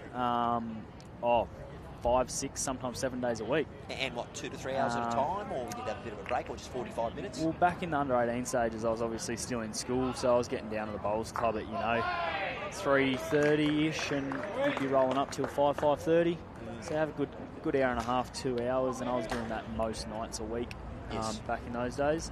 These days, probably twice a week is probably my standard now.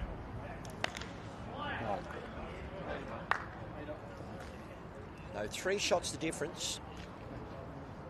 4 ends to play, the 18th end in play. You notice that the Fonganator moved over to the right side of the mat. So do we call that moving to the inside or the outside? Because he's come from... So that's moving to the outside of the mat. And it's just that short bowl there. Just trying to get around it. Just trying to get around it, yeah. Where I can tell you from Disco last night, he stands anywhere. I don't even know if he's playing his forehand and his backhand. He doesn't even know where he's standing, I don't think. There's no using of the mat. He just says, you know what, I'm only standing on the singles I have to. Yep. Where the Fonganator has used the mat. And that's when I was being trained in the 80s. The mat was what it was all about, because you had such these bowls that just turned. Yep. And a subtle foot placement would bring that bowl around or around inside it. Here we go.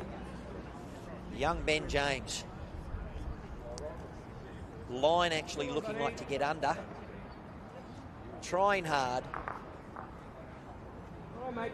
Good effort. Positive bowl. And just a moment ago, you guys probably heard a bit of a cheer come through the stream there. That was Jacob Nelson on the 3rd rink across. He was about 3 down and drew shot.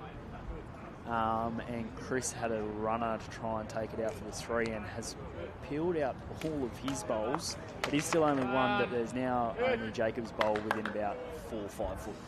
So Shane, we had a resurgence of one end from the Scorchers, going bang, bang, bang. Yep. And the Magpies stepped up and said, yeah, nah, not today. Jacob Nelson. And that's a marquee player that comes in and just says, you know what, I'm going to show you who's boss, and I'm going to bring it. Jacob Nelson on the last 2 ends has had 3 really good draw shots. That one there he's just missed by a little bit, but 3 really good draw shots in the last 2 ends. Kane with those 2 conversions, well, 1 conversion and a drawn shot with his last one as well. The marquee players, you know, come the end of a game, that's where they make that point of difference. Look, the game is gone now for the Scorchers. What do you see the players doing now? Obviously trying to keep in touch, playing for obviously respect, and keep trying to the end, because they're going to do that. But what benefit are they going to get from these last couple of ends, just to finish it off? Well, these last few ends are actually still really important, especially Taren Point after a loss last night. You know, they want Axon and Roseanne's to get those Rink wins here, get them a couple of points. Correct. So they are still really important rinks, those 2. Flapper and his boys, you know, they've only had 1 game together before today, 2nd game today, so they're just looking to really finish out this game, try and string a couple of ends together and get a bit of gel before they take on 𝗥𝗢𝗪𝗘 tomorrow. Not a bad set there from Kate Walker.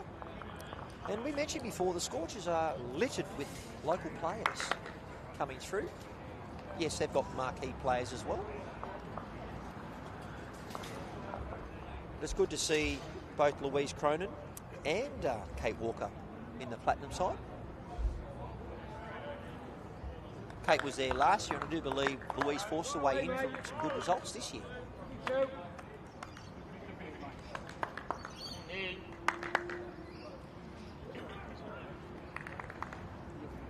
I'm not too sure if there'll be a little bit of residual fatigue starting to come in. Obviously the sun's starting to go down, and it's getting a little bit cooler out there now. A bit more of a looser end here from our players on the 2-2, when previously they were all around it. Yeah, well, we were being the claim to fame when they went T2T the first time, and it was one of their better ends, and now, as you said, this is their 2nd T2T end, and it's definitely been sprayed out a little bit this end. Start to hear the spectators coming in now. We mentioned that they've all gone out after their games, and there were 3 other games. So, sorry to interrupt, but what a great shot from Chippy that is. Absolute great shot. Magician. No reason to apologise, because, I mean, look, Corey's had one of those days, in my opinion, where he could do anything. Because the form hasn't been consistent. I'm not surprised to see that. Oh, as we said before, the flow of the game. Oh, he's obviously got the ability. Was it state singles champion? Yeah, former state singles champion, and it hasn't been his day with consistency today, but we obviously know he can play those big shots like that. But he can then play a supportive role, picking up someone's bowl. How you going? Keep it going, guys. That's what you've got to do, because if you've gone missing a bit on the rink, it's been a tough day. We've made reference to that to everyone, and the viewers out there, you know, beautiful conditions here, and you can see a bit of just changing in colour. Obviously, we're well away from the ditch on this rink, but we do notice that the conditions have probably settled a little bit. But listen, we're coming up from almost a full moon. I can tell you who might be howling is young Kane Nelson. When I have a quick chat to them post-match, tell you what, he's hunting this one down as well. Hang, brother, hang. You're in, mate. Great touch. That is 3. Oh yeah, I believe that's 3 from here, unless those angles on the camera could be doing a little bit of. Not sure if that red one at the front there beats James's as well. Right, yeah. It could be 4. Yeah, it could be. The axe looking up. Where does he go? Trying to cut and save. Draw and save. Just got to clear razors. has.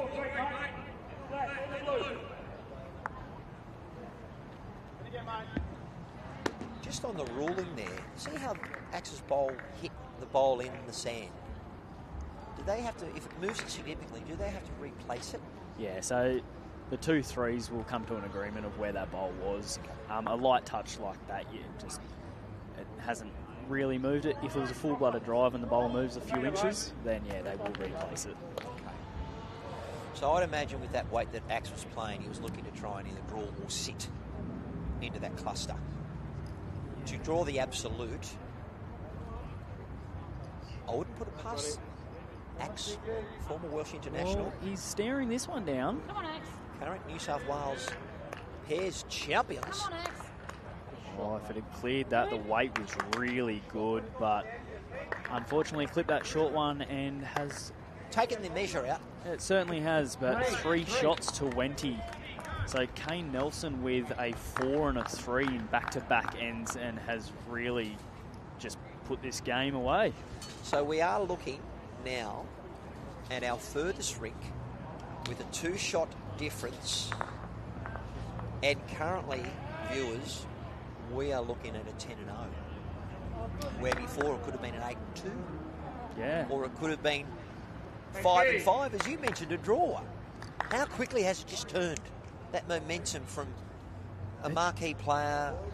Look, it's been a great effort from the 12 Magpies, but they've been in a game. It's been an arm wrestle for quite a while. Yeah, you're right. Like, since end 1, I think Magpies just got out of the box.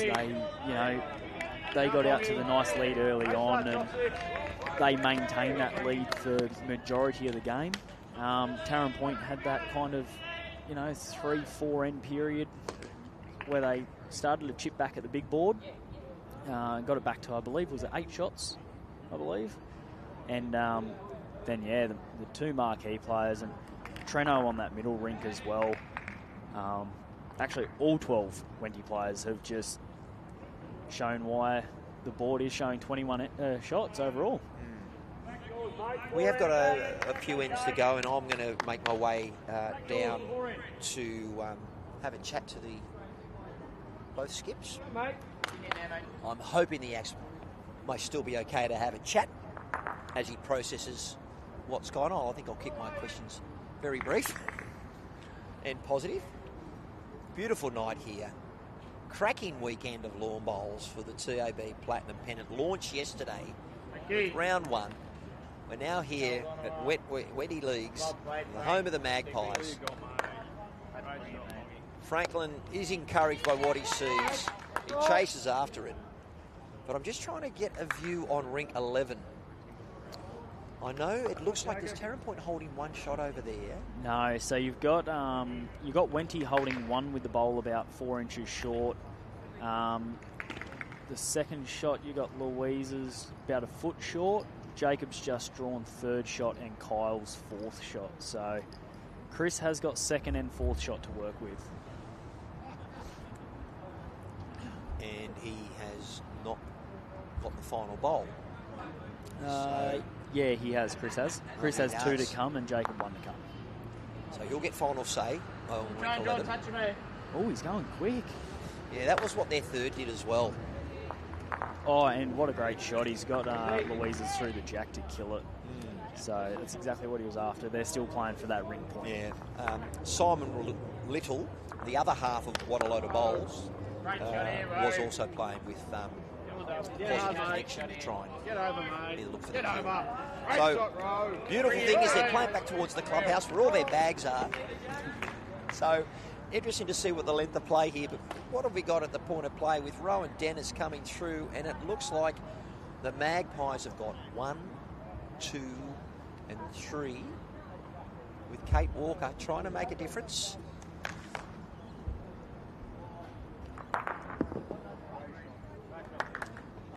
And that noise you can hear is Matt Flapper launching his bowl and, no surprise, changing the mat on the green.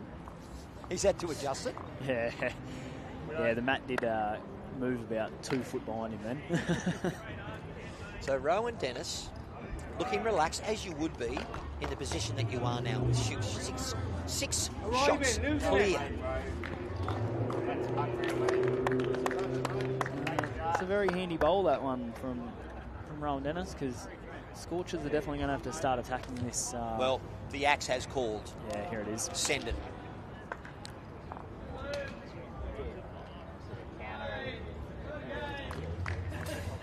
Didn't miss by much, but that's the type of game Kate Walker's had today as well. Just wrestling with consistency, and we know that that's what will generate that momentum for your back-end players. Well, here we go. Corey Daly, the man of the moment last end. What's he going to produce today? He's on the forehand. And you know what? It's all positive for the Magpies at the moment. He's staring this thing down. Not surprised to see him just try and get another positional bowl at the back there. Look at Razor. Very efficient. Current world mixed pairs champion. Just going to duck under. And look, I want to ask you a question about that, Shane, because the green is slowed up. They're going quicker. The ball seems to be turning more, that speed. What is the process of that? I mean, obviously to do with friction, of course. And the heaviness of the green, it's not that heavy. Does he have to go quicker to keep it going straighter? It does depend a lot on a player's delivery as well. We'll watch how Razor gets this out here. He does get it away on a little bit of an angle there, his backhand drive. So that did not turn where the other bowl went under, because he was obviously under the centre line. I think that one was a touch quicker though, as well. But yeah, you'll notice that when Razor gets those backhand runners away, they do come out on a little bit of an angle. Way he holds the ball? I don't know if it's the way he holds it, the way he delivers it. I'm not 100% sure, but yeah. So is this a question now? He's had his second have a go, his third's had a go. Does he go, well, I'll show you how to do it? Oh, he has to now. The big board's gone. 6 shots in 3 ends against Kane Nelson's a tough ask. Once again, Kane going to at the inside of the map. So we went to the furthest right side, it'd be on the outside, but this is where we get our angles confused. But yeah. He sent it away. But yeah, Axe just really has to try and kill this now. Restart the end. Because they've still got a chance to win, get a Rink point. You know, 2 and N gets you 0.5. Nice follow through. Former Welsh international. And there it is. Bang! Jack gone. Well done. That's how you do it, boys and girls, he says.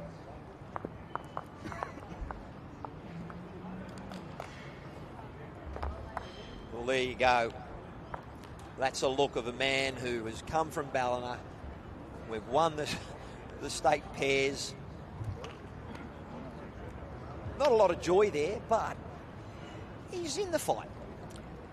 Yeah, as I said, he's definitely one of those players that will always fight through to that 21st end. He, Ballina's a perfect example of that. They won 2 of the games on the last end. Fought hard in the final as well. So, yeah, he's definitely a player that will play right up until that 21st end. Well, look, viewers at home, it's still only a bit of a breeze here, 23 degrees. The breeze has dropped down a little bit.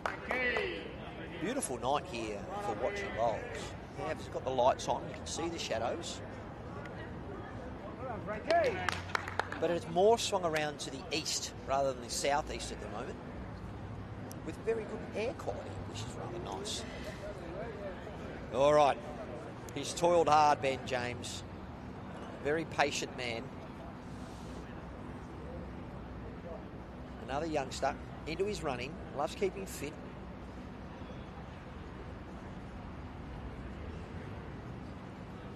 Bit of a smooth delivery, body language indicating I'm having a go, but I'm a bit disappointed to be watching that big scoreboard now move out to 21. 5 ends to play.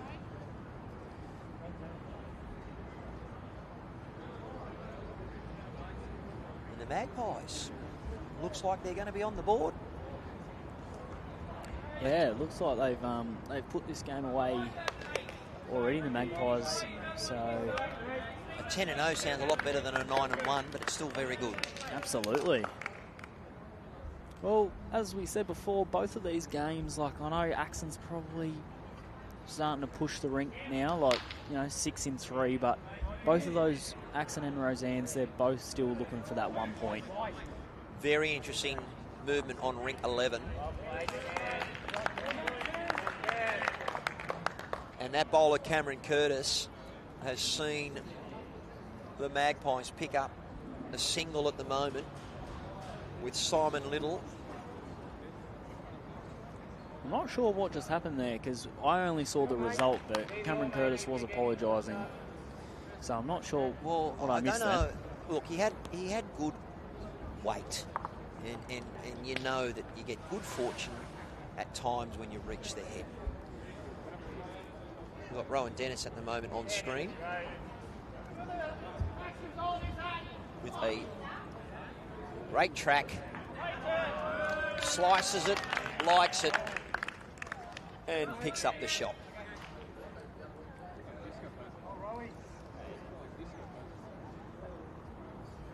Shane, I might get you to keep having a look on Rink 11. I'll keep having a look on Rink 9 because we are looking at a very significant point in the game as far as a point. I know Queensland Premier League and Victoria Premier League have probably a different point system.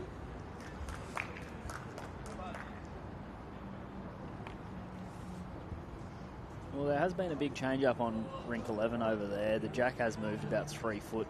Simon Little just put the shot bowl onto the jack, and the shot bowl did go through with it. So 1 to Wenty at the moment.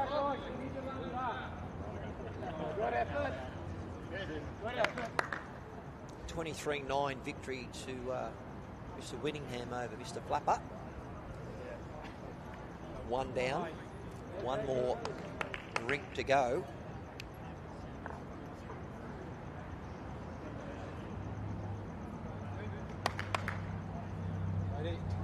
Kate finishing in a good home, trying all the way through to the end. I mean, they're still not out of it. With 3 ends to play, there are 5 shots to get. And on Rink 11, young Mr. Nelson's bowl's on its way. So what's happened over there on Rink 11? Who is holding? Is that Kyle Hansen's bowl? No, so that is Wenty League's bowl. Not sure whose, but it is a Wenty League's bowl. So they're currently holding 1. Chris has got 2 cracks at it. And it looks like they may have just 1 or 2 seconds. Good, mate.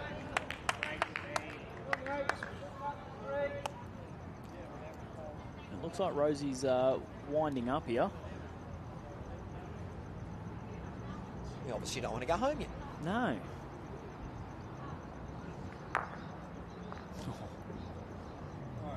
He's got the cannon. Speed down here, Corey. And it looks like Magpies have got 1. Yeah, it's definitely not what he was after. He hit a bowl about 3-4 foot short, and his bowl ran through onto the jack. Yeah, there's no one doing cartwheels on the rink, but No. And that's the etiquette of bowls, viewers at home.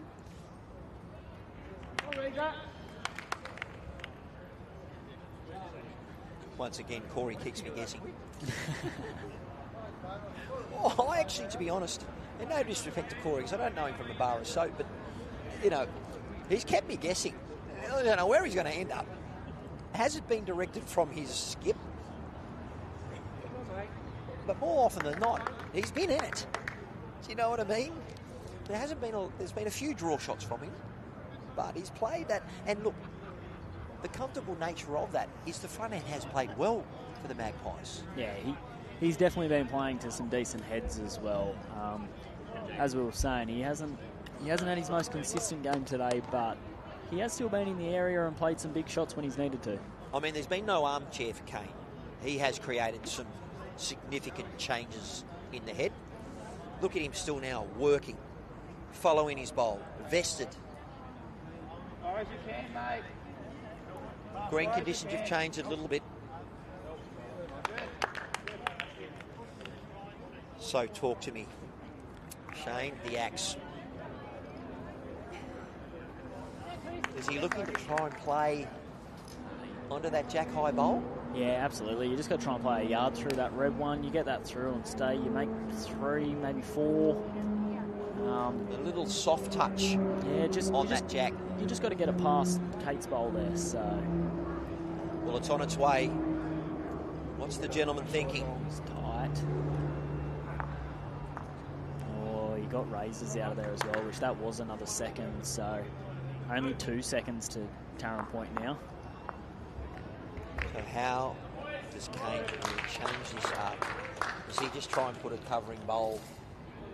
It looks like he is playing his backhand. I think he's just trying to draw a shot here because he doesn't want Axe to have the chance to sit that and stay for 3. So just try and draw another shot.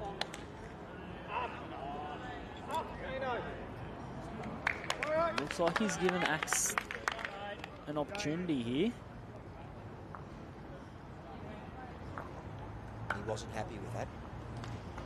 And 𝗟𝗑𝗩𝗘 does get the Rink win over there. Yeah, shaking hands. I'm not sure if it was 1 to Jacob or 1 to Chris on the last end, but it was only a 1. I think it was a 1.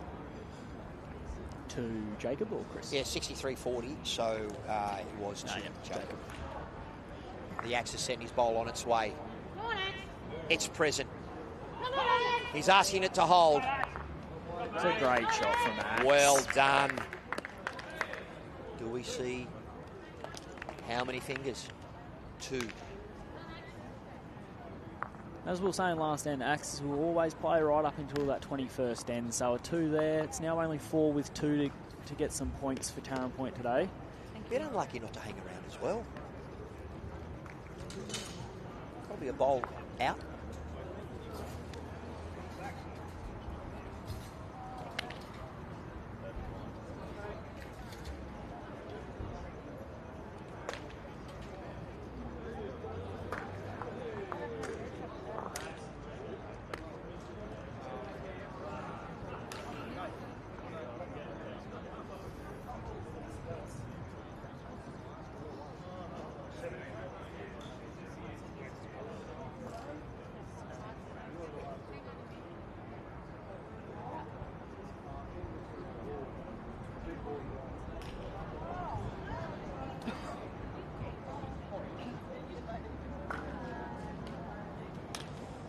All right, viewers.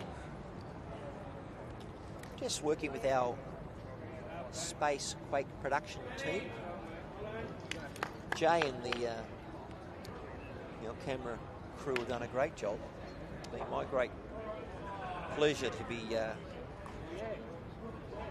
commentating with you, Shane. You've done your insight into the game today has been very much appreciated. No worries at all. Thank you for having me. Well, that's why we like having guest commentators, because if they had to listen to me the whole day, they wouldn't be asleep. But, you know, only listening to my opinion. It's always good to have 2 brains. Apparently you're better than 1. We're looking at a replay here of Franklin. Has never been far away all day.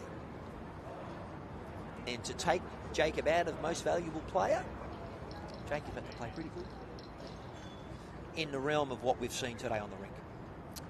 Kane. Kane. You mean? Yeah, sorry, Kane. yeah. The brothers. Yeah, across this rink, I think, Kane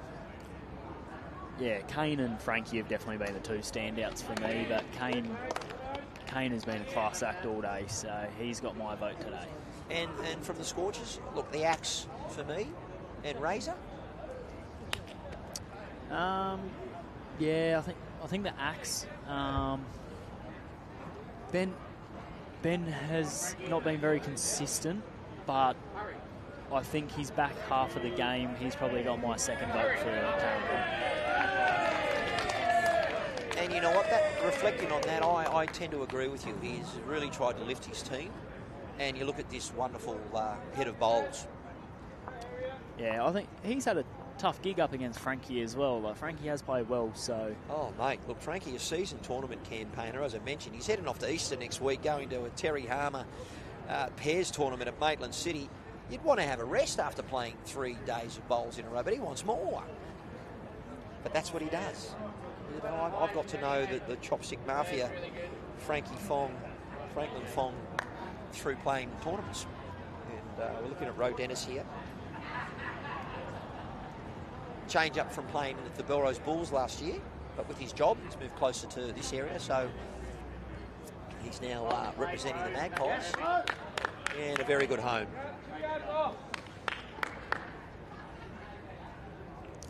Roe's been a little bit of a, under the radar kind of guy today. He has played quite well, but I agree with you. Yeah, he's just been doing what he has to do, because once again, Frankie's played well, so he's playing a good heads, and all he's got to do is just get a couple of bowls in the zone, Roe, so he's done his job well. There, that's where the front end has really worked well.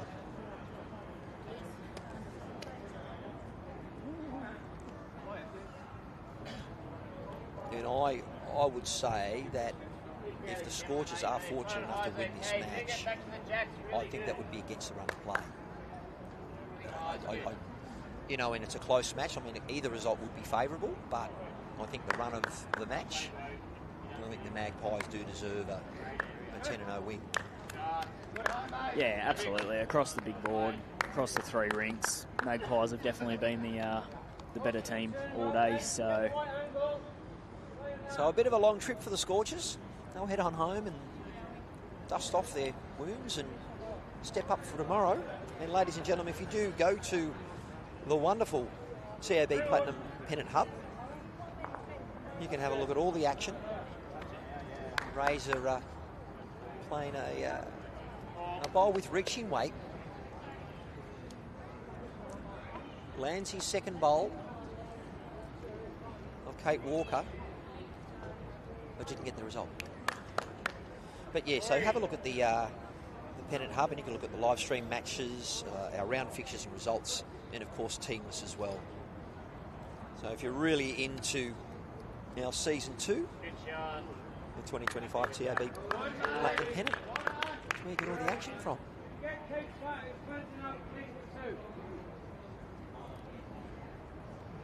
The Axe asking Razor to land Kate's bowl, to push through the shot bowl. He's not far away. Great shot from Razor. There you go. The pairing, the New South Wales pairing, men's champions from Ballina. Called him, execute. So, here we go. Corey Daly can produce anything.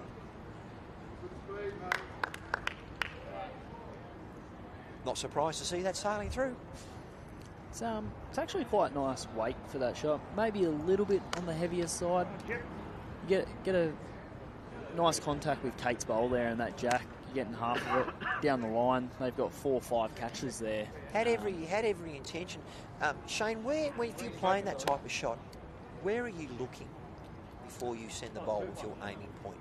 I use the bank as my aiming point, so there's a lot of movement on that bank at the moment too, so does that put you off? Can do. Depends on the moment and how concentrated I am and things like that, but I'm generally, when I jump onto a green, obviously depending. Oh, it's a great shot from Axe there. That's made it harder for Kane, but well, we are setting up for a ring-a-ding-ding final ending. We certainly are.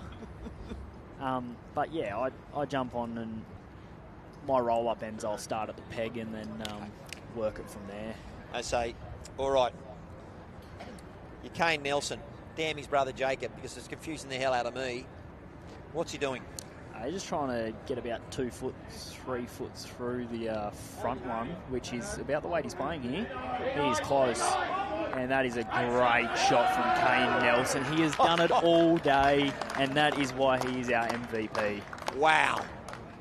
We've got to see that again. Makes contact. You don't understand, viewers. To get that weight right, marvellous. On a changing green, with a little bit of dew coming in. It's He's got it on a string. He certainly has. These last, since the sun's gone down and the lights come on. So the Axe sending it with some degree of velocity. Wow! Oh, what a shot from David Axon. These boys are going to be here all night because they both want this Rink point. Viewers, are you not entertained? How good was that? How good is TAB Platinum Pennants? And can I ask you, why do you think they've decided to carry their bowls back and replay from the previous end? Do you think they're favouring this? Because this would have been a decision by both thirds. Yeah, both teams would have been happy to go back, as we said. But the bags are up the other end, so when they play two ends, they're going to have to carry their bowls again. I think, yeah, a lot of the better heads have been going back this way. Interesting you say that, because I agree. I've noticed that. Yeah, especially for Taren Point coming back this way. So I reckon Axe has actually probably made that call, to be honest. And someone of significance, Axe's presence on the green. I'm sure he would have been very significant in the choice of where we're going to go. Yeah, I think so. But when you're Kane Nelson, you've got it on a little bit of a string. You don't really care which way you're playing, do you? He's actually challenging the length here. They clearly don't want to go home. Has he agreed to play it? And they have. Oh no, I forgot my prescription glasses today, and it's getting dark here, and I've still got the sunnies on so I can see. So they better get off the green soon. Well, my iPad's carked it. You know, I did charge it, but my wife decided to put a hole in it down the bottom there, so the functionality not great, but that's okay. Ladies and gentlemen, viewers, I hope you're enjoying round 2 of season 2, TAB Platinum Pennant. It's been my great pleasure, Matt Harris, to bring to you, along with Space Quakes Production and my guest commentator, Shane White. He's done a great job. If you haven't known, he's a comeback down from Helens Vale. He's joined Taren Point, and my guest commentator prior to him was unable to make it. We had a bit of a chat over him eating some Thai food, or down at the Noodle Hut, which he enjoyed, and it's been my great pleasure to sit with you for the last couple of hours. He's had a couple of beverages, so I'm not surprised he hasn't been to the toilet more often, but you're doing well.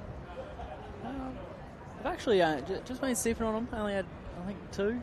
I think this is the third one that... It's thirsty work. It certainly is, yeah. So let's have a look. I've really enjoyed this battle between the leads. You know, look, Franklin has got the better of him, but in the last bit of the match, and I've commentator's curse, right? That's the way it is. Hey? You know what, on this leg, Franklin must deliver the bowl from the back of the mat the whole time. It's just something I haven't noticed, because he was at the back of the mat again. He's in good rhythm. It's another great shot from Frankie. He's actually really stiff that Kane's had a really good game today, because otherwise he would be getting the MVP. Yep. You know what? MVP. Votes. And as I said, I'm either looking to try and engage a charity where we can donate some money to their charity of choice, or just get them some food. Yeah. It might be a chocolate bar, or, you know, when I used to swim a lot, I always used to try and win the lolly, and it was just one red frog. But when you're swimming in chlorine, there was 12 of us, or 16 of us, just wanted that taste to get out of your mouth. You know, very controversial decisions from our coach. And the lolly goes to, based on what? Good warm-up, good finish? Roe Dennis, trying to finish strong.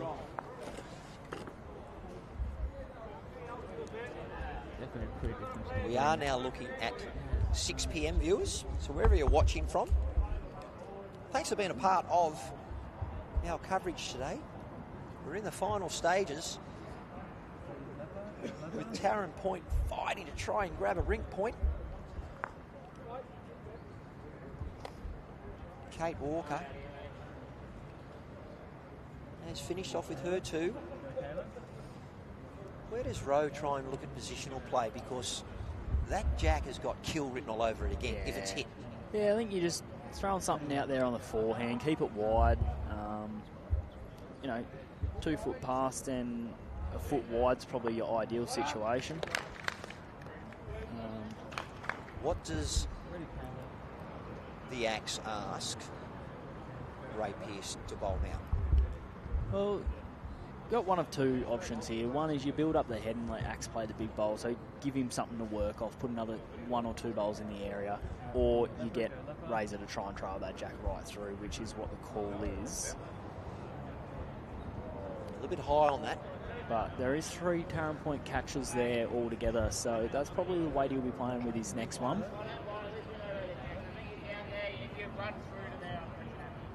No, he's looking for a yard. Corey Daly. Loving his work today, Corey. He's come to to Magpies from Park Beach, and he's chosen this club to be his main club. And as the skipper has said, well played. It's a great shot. You've got to practice positional bowls, viewers, and that's a big part of it. Ray Pearce. Ooh. Changes up the head again. It does. The Axe, if he's slightly off, can use that bowl of Razors.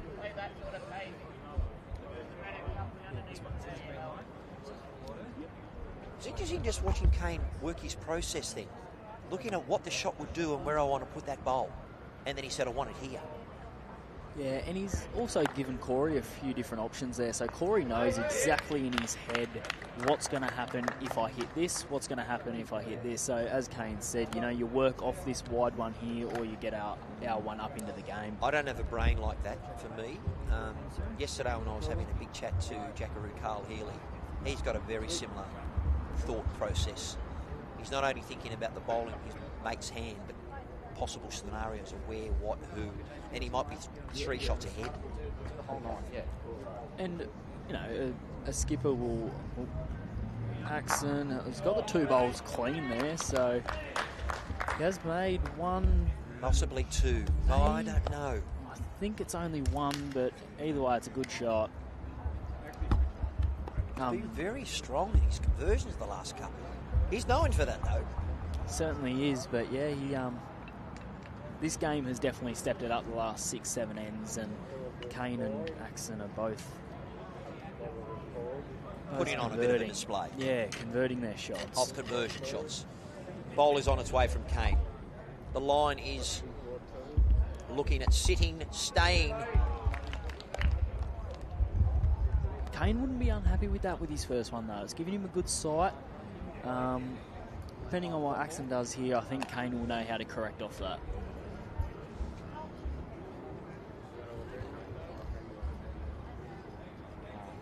The Axe has clearly got to come on his backhand.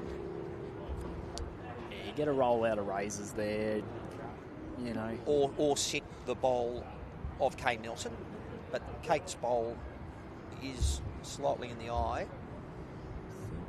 Just trying to draw down to the jack here. It's a pretty good shot. Okay. It's in the count. It's the absoluter, actually, so... So, look at the bowl coming in with the replay. Do you see the angle of Razor's bowl and Dave Axon's bowl? If he gets on, he can get both here.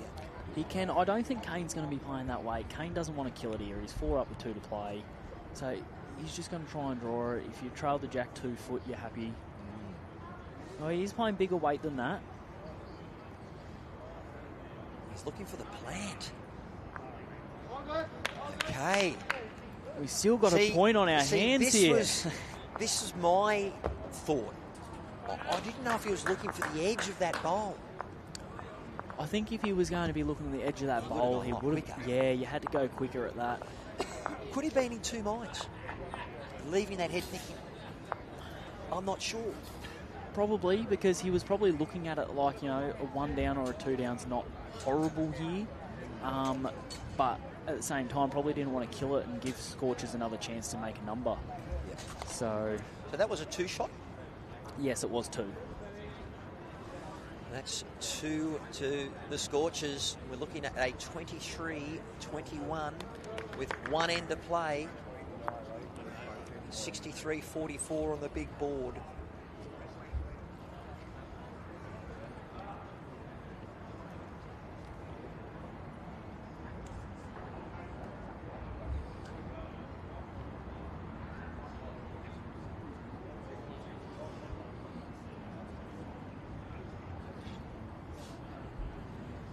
at opening bowls from our front end. So, Shane, I'm actually going to try and get down and have a quick chat to our skippers and just talk about the game of play and then obviously the big board. So, at the end of the game, I'll get you to throw down to me and I'll have a chat to the cameramen down there and we'll hopefully just get a bit of an insight into seeing how they've thought the game was played. But yes, we're both in agreement of our most valuable player, not only through his leadership, but his display of, I'm going to talk the talk, but I'm going to walk the walk. Yeah, absolutely. And, you know, Kane has been known to do that.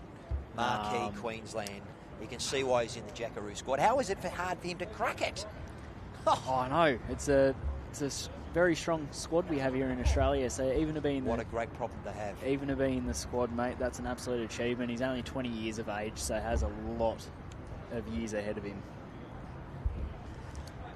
And you can understand why so many clubs are chasing him, like Moonee Valley and Wenty, and obviously his home club of 𝗟𝗩𝗡. So, well, there you go. Young Ben James has done well. Positive bowl, picked up some chalk. Franklin Fong won't take that, lying down. He's going to try and make sure he's going to create an opportunity for the Magpies. He's giving it out there. Is he going to get a little friendly? Okay. All right. Over to you, Mr. White. It's been a great pleasure talking with you. I will actually get down to Rinkside to try and have a chat to our skippers. So, mate, all over to you. Perfect.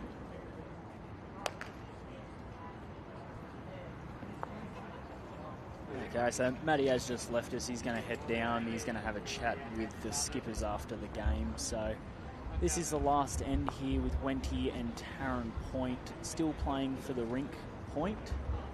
Kane Nelson 23, David Axon 21 on the last end.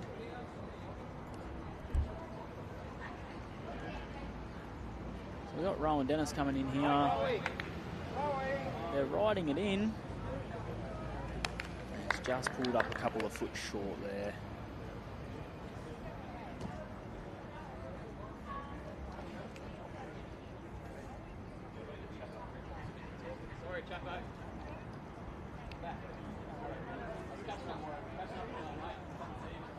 Kate Walker just trying to build the head here. Has crashed on Rose Bowl there, but is still in the head. So Taren Point holding, I believe, 2 at the moment.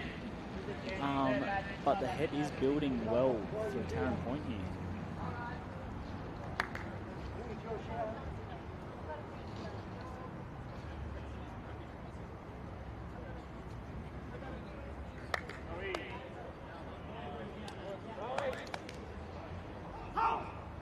Rowe making a bit of noise, trying to get down to that bowl, but has chipped one out and just ran through a little bit. So Taren Point still holding shot there with Ben's bowl on the left-hand side of the screen.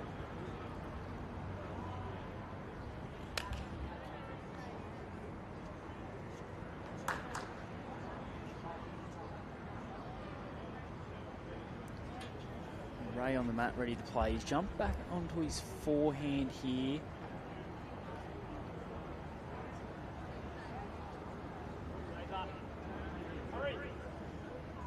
Just pulling up about a metre or so short there for Razor.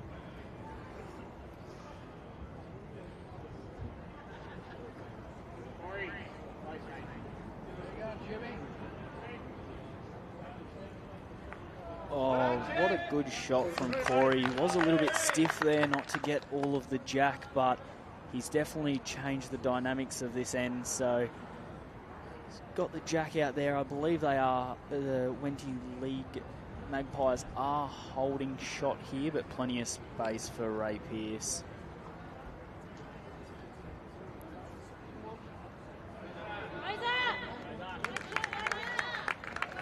It's a great shot from Ray. So Taren Point holding 1. They are needing 3 points for the Rink. 3 shots, sorry, for the 1 point Rink win.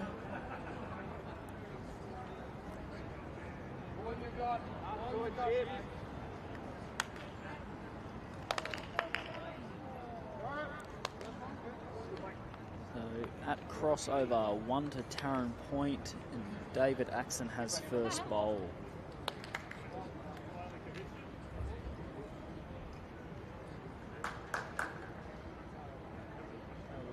When did you want me to change over the so one's best finish Rottweiler?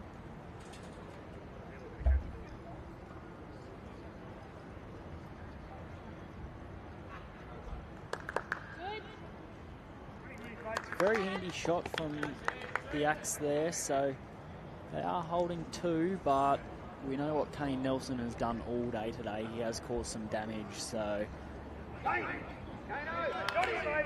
they're all cheering this one on. It's looking good. And Kane Nelson has pulled up a little bit short.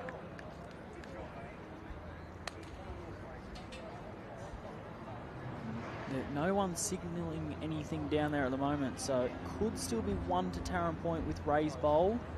Kane's is about 4 inches short of Ray's bowl there. Once they finish in one playoff, and then yeah. But the 𝗥𝗡𝗏 does need to make 3 here, so Really? he's only got a couple of options. One, really just try and trail that jack to his on the backhand through all the traffic. Or he's on the forehand. And he's after it. Come on, 𝗥𝗡𝗏. Come on, 𝗥𝗡𝗏. Up, up, up. Oh, he's given the fist pump. Both of 𝗥𝗡𝗏s might be in here. The camera angle is a little bit... Oh, no. No, they're shaking hands. So 𝗥𝗡𝗏's having another look at it here. He gave the fist pump, but then went back and had a look at it, and it looks like it is only 2. So Kane Nelson, or was it only 1? Only 1. So we're still just waiting for this last end result.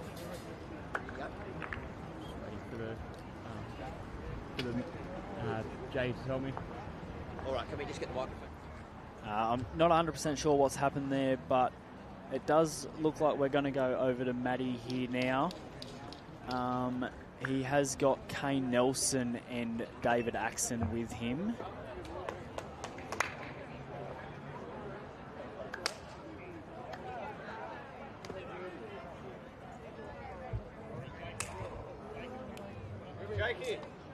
Jakey, good luck for the rest of the season, man. Yeah, so it was 1 to 𝗣𝗟𝗡𝗏𝗏𝗏, so Kane Nelson 23 to 22 on that one. So Wenty 63-45 on 63 and have won on all 3 rinks.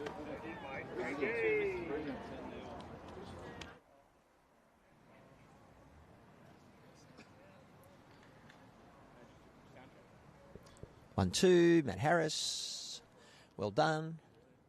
Ready to go? You just give me the hands down when we're right to go.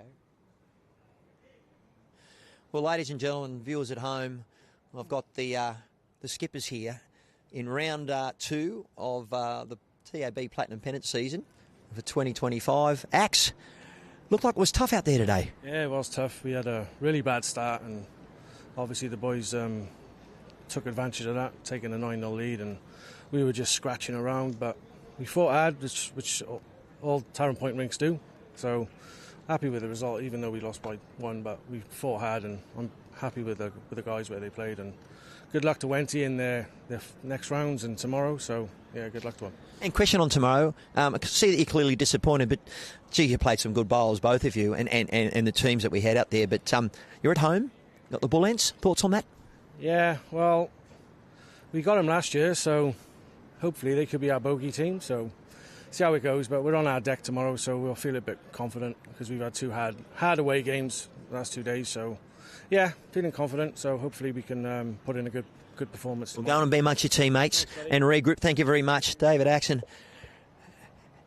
Hey, listen, you put on a show, both the commentators and the viewers at home, giving you the most valuable player. But the poor thing, Franklin Fong, Geez, you led well for you up front. Yeah, I don't think I was the most valuable player, but my Frankie played unbelievable up front.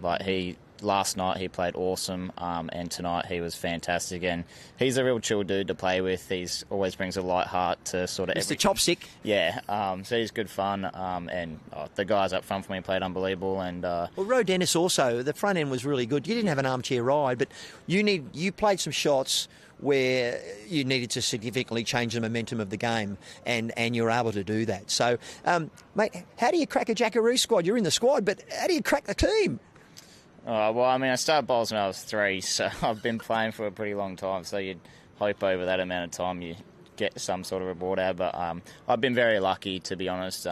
My brother, he's a fantastic player as well, and I think it's really good for both of us that he sort of pushes me to be better and I push him to try and be better as well. And I've just always had really good support, a great family, so very lucky to be in that side, and I'm obviously super honoured, but yeah, never. Well, your energy on the green was wonderful for a young person who's been playing for a long time. Final question, tomorrow, Mount Lewis Lions, here at home, 3 games in a row. You obviously done very well with 1 game loss yesterday and a game today. How does the team go now and regroup? Obviously get some sleep and get up tomorrow morning and try and do it all again. Yeah, well, hopefully that gives us plenty of confidence to have a win at home. Mount Lewis are a really strong side, so we'll definitely be up against it, but every side you play against here is really tough. Last night we went down, but we were playing Maryland, who are on paper an unbelievable side, so we were pretty happy with how we went, and thought we started off really good today. We had a little bit of a dull patch in the middle, but yeah, all in all, we're feeling pretty confident and regroup tonight, and hopefully we go all right. Be good to get another one up. Young fella, you speak very well, a man with a big future. You go and be with your mates and celebrate. That's Kane Nelson, everyone. Well, look, ladies and gentlemen, on behalf of my co-commentator and the whole crew from Bowls New South Wales, what a match. Round 2, TAB Platinum Pennant. We're heading tomorrow to the home of the jungle, the Gorillas, to play the Gorillas versus the 𝗟𝗓𝗡𝗨𝗠 koala. So I'm looking forward to that. Make sure you have a look at the Bowls Hub to see where your team's place. How good are you going in the tipping competition? It's been my great pleasure to lead you through the Wenty League's Magpies in round 2. We're victorious 63-45 over the Point Scorchers. We'll see you tomorrow.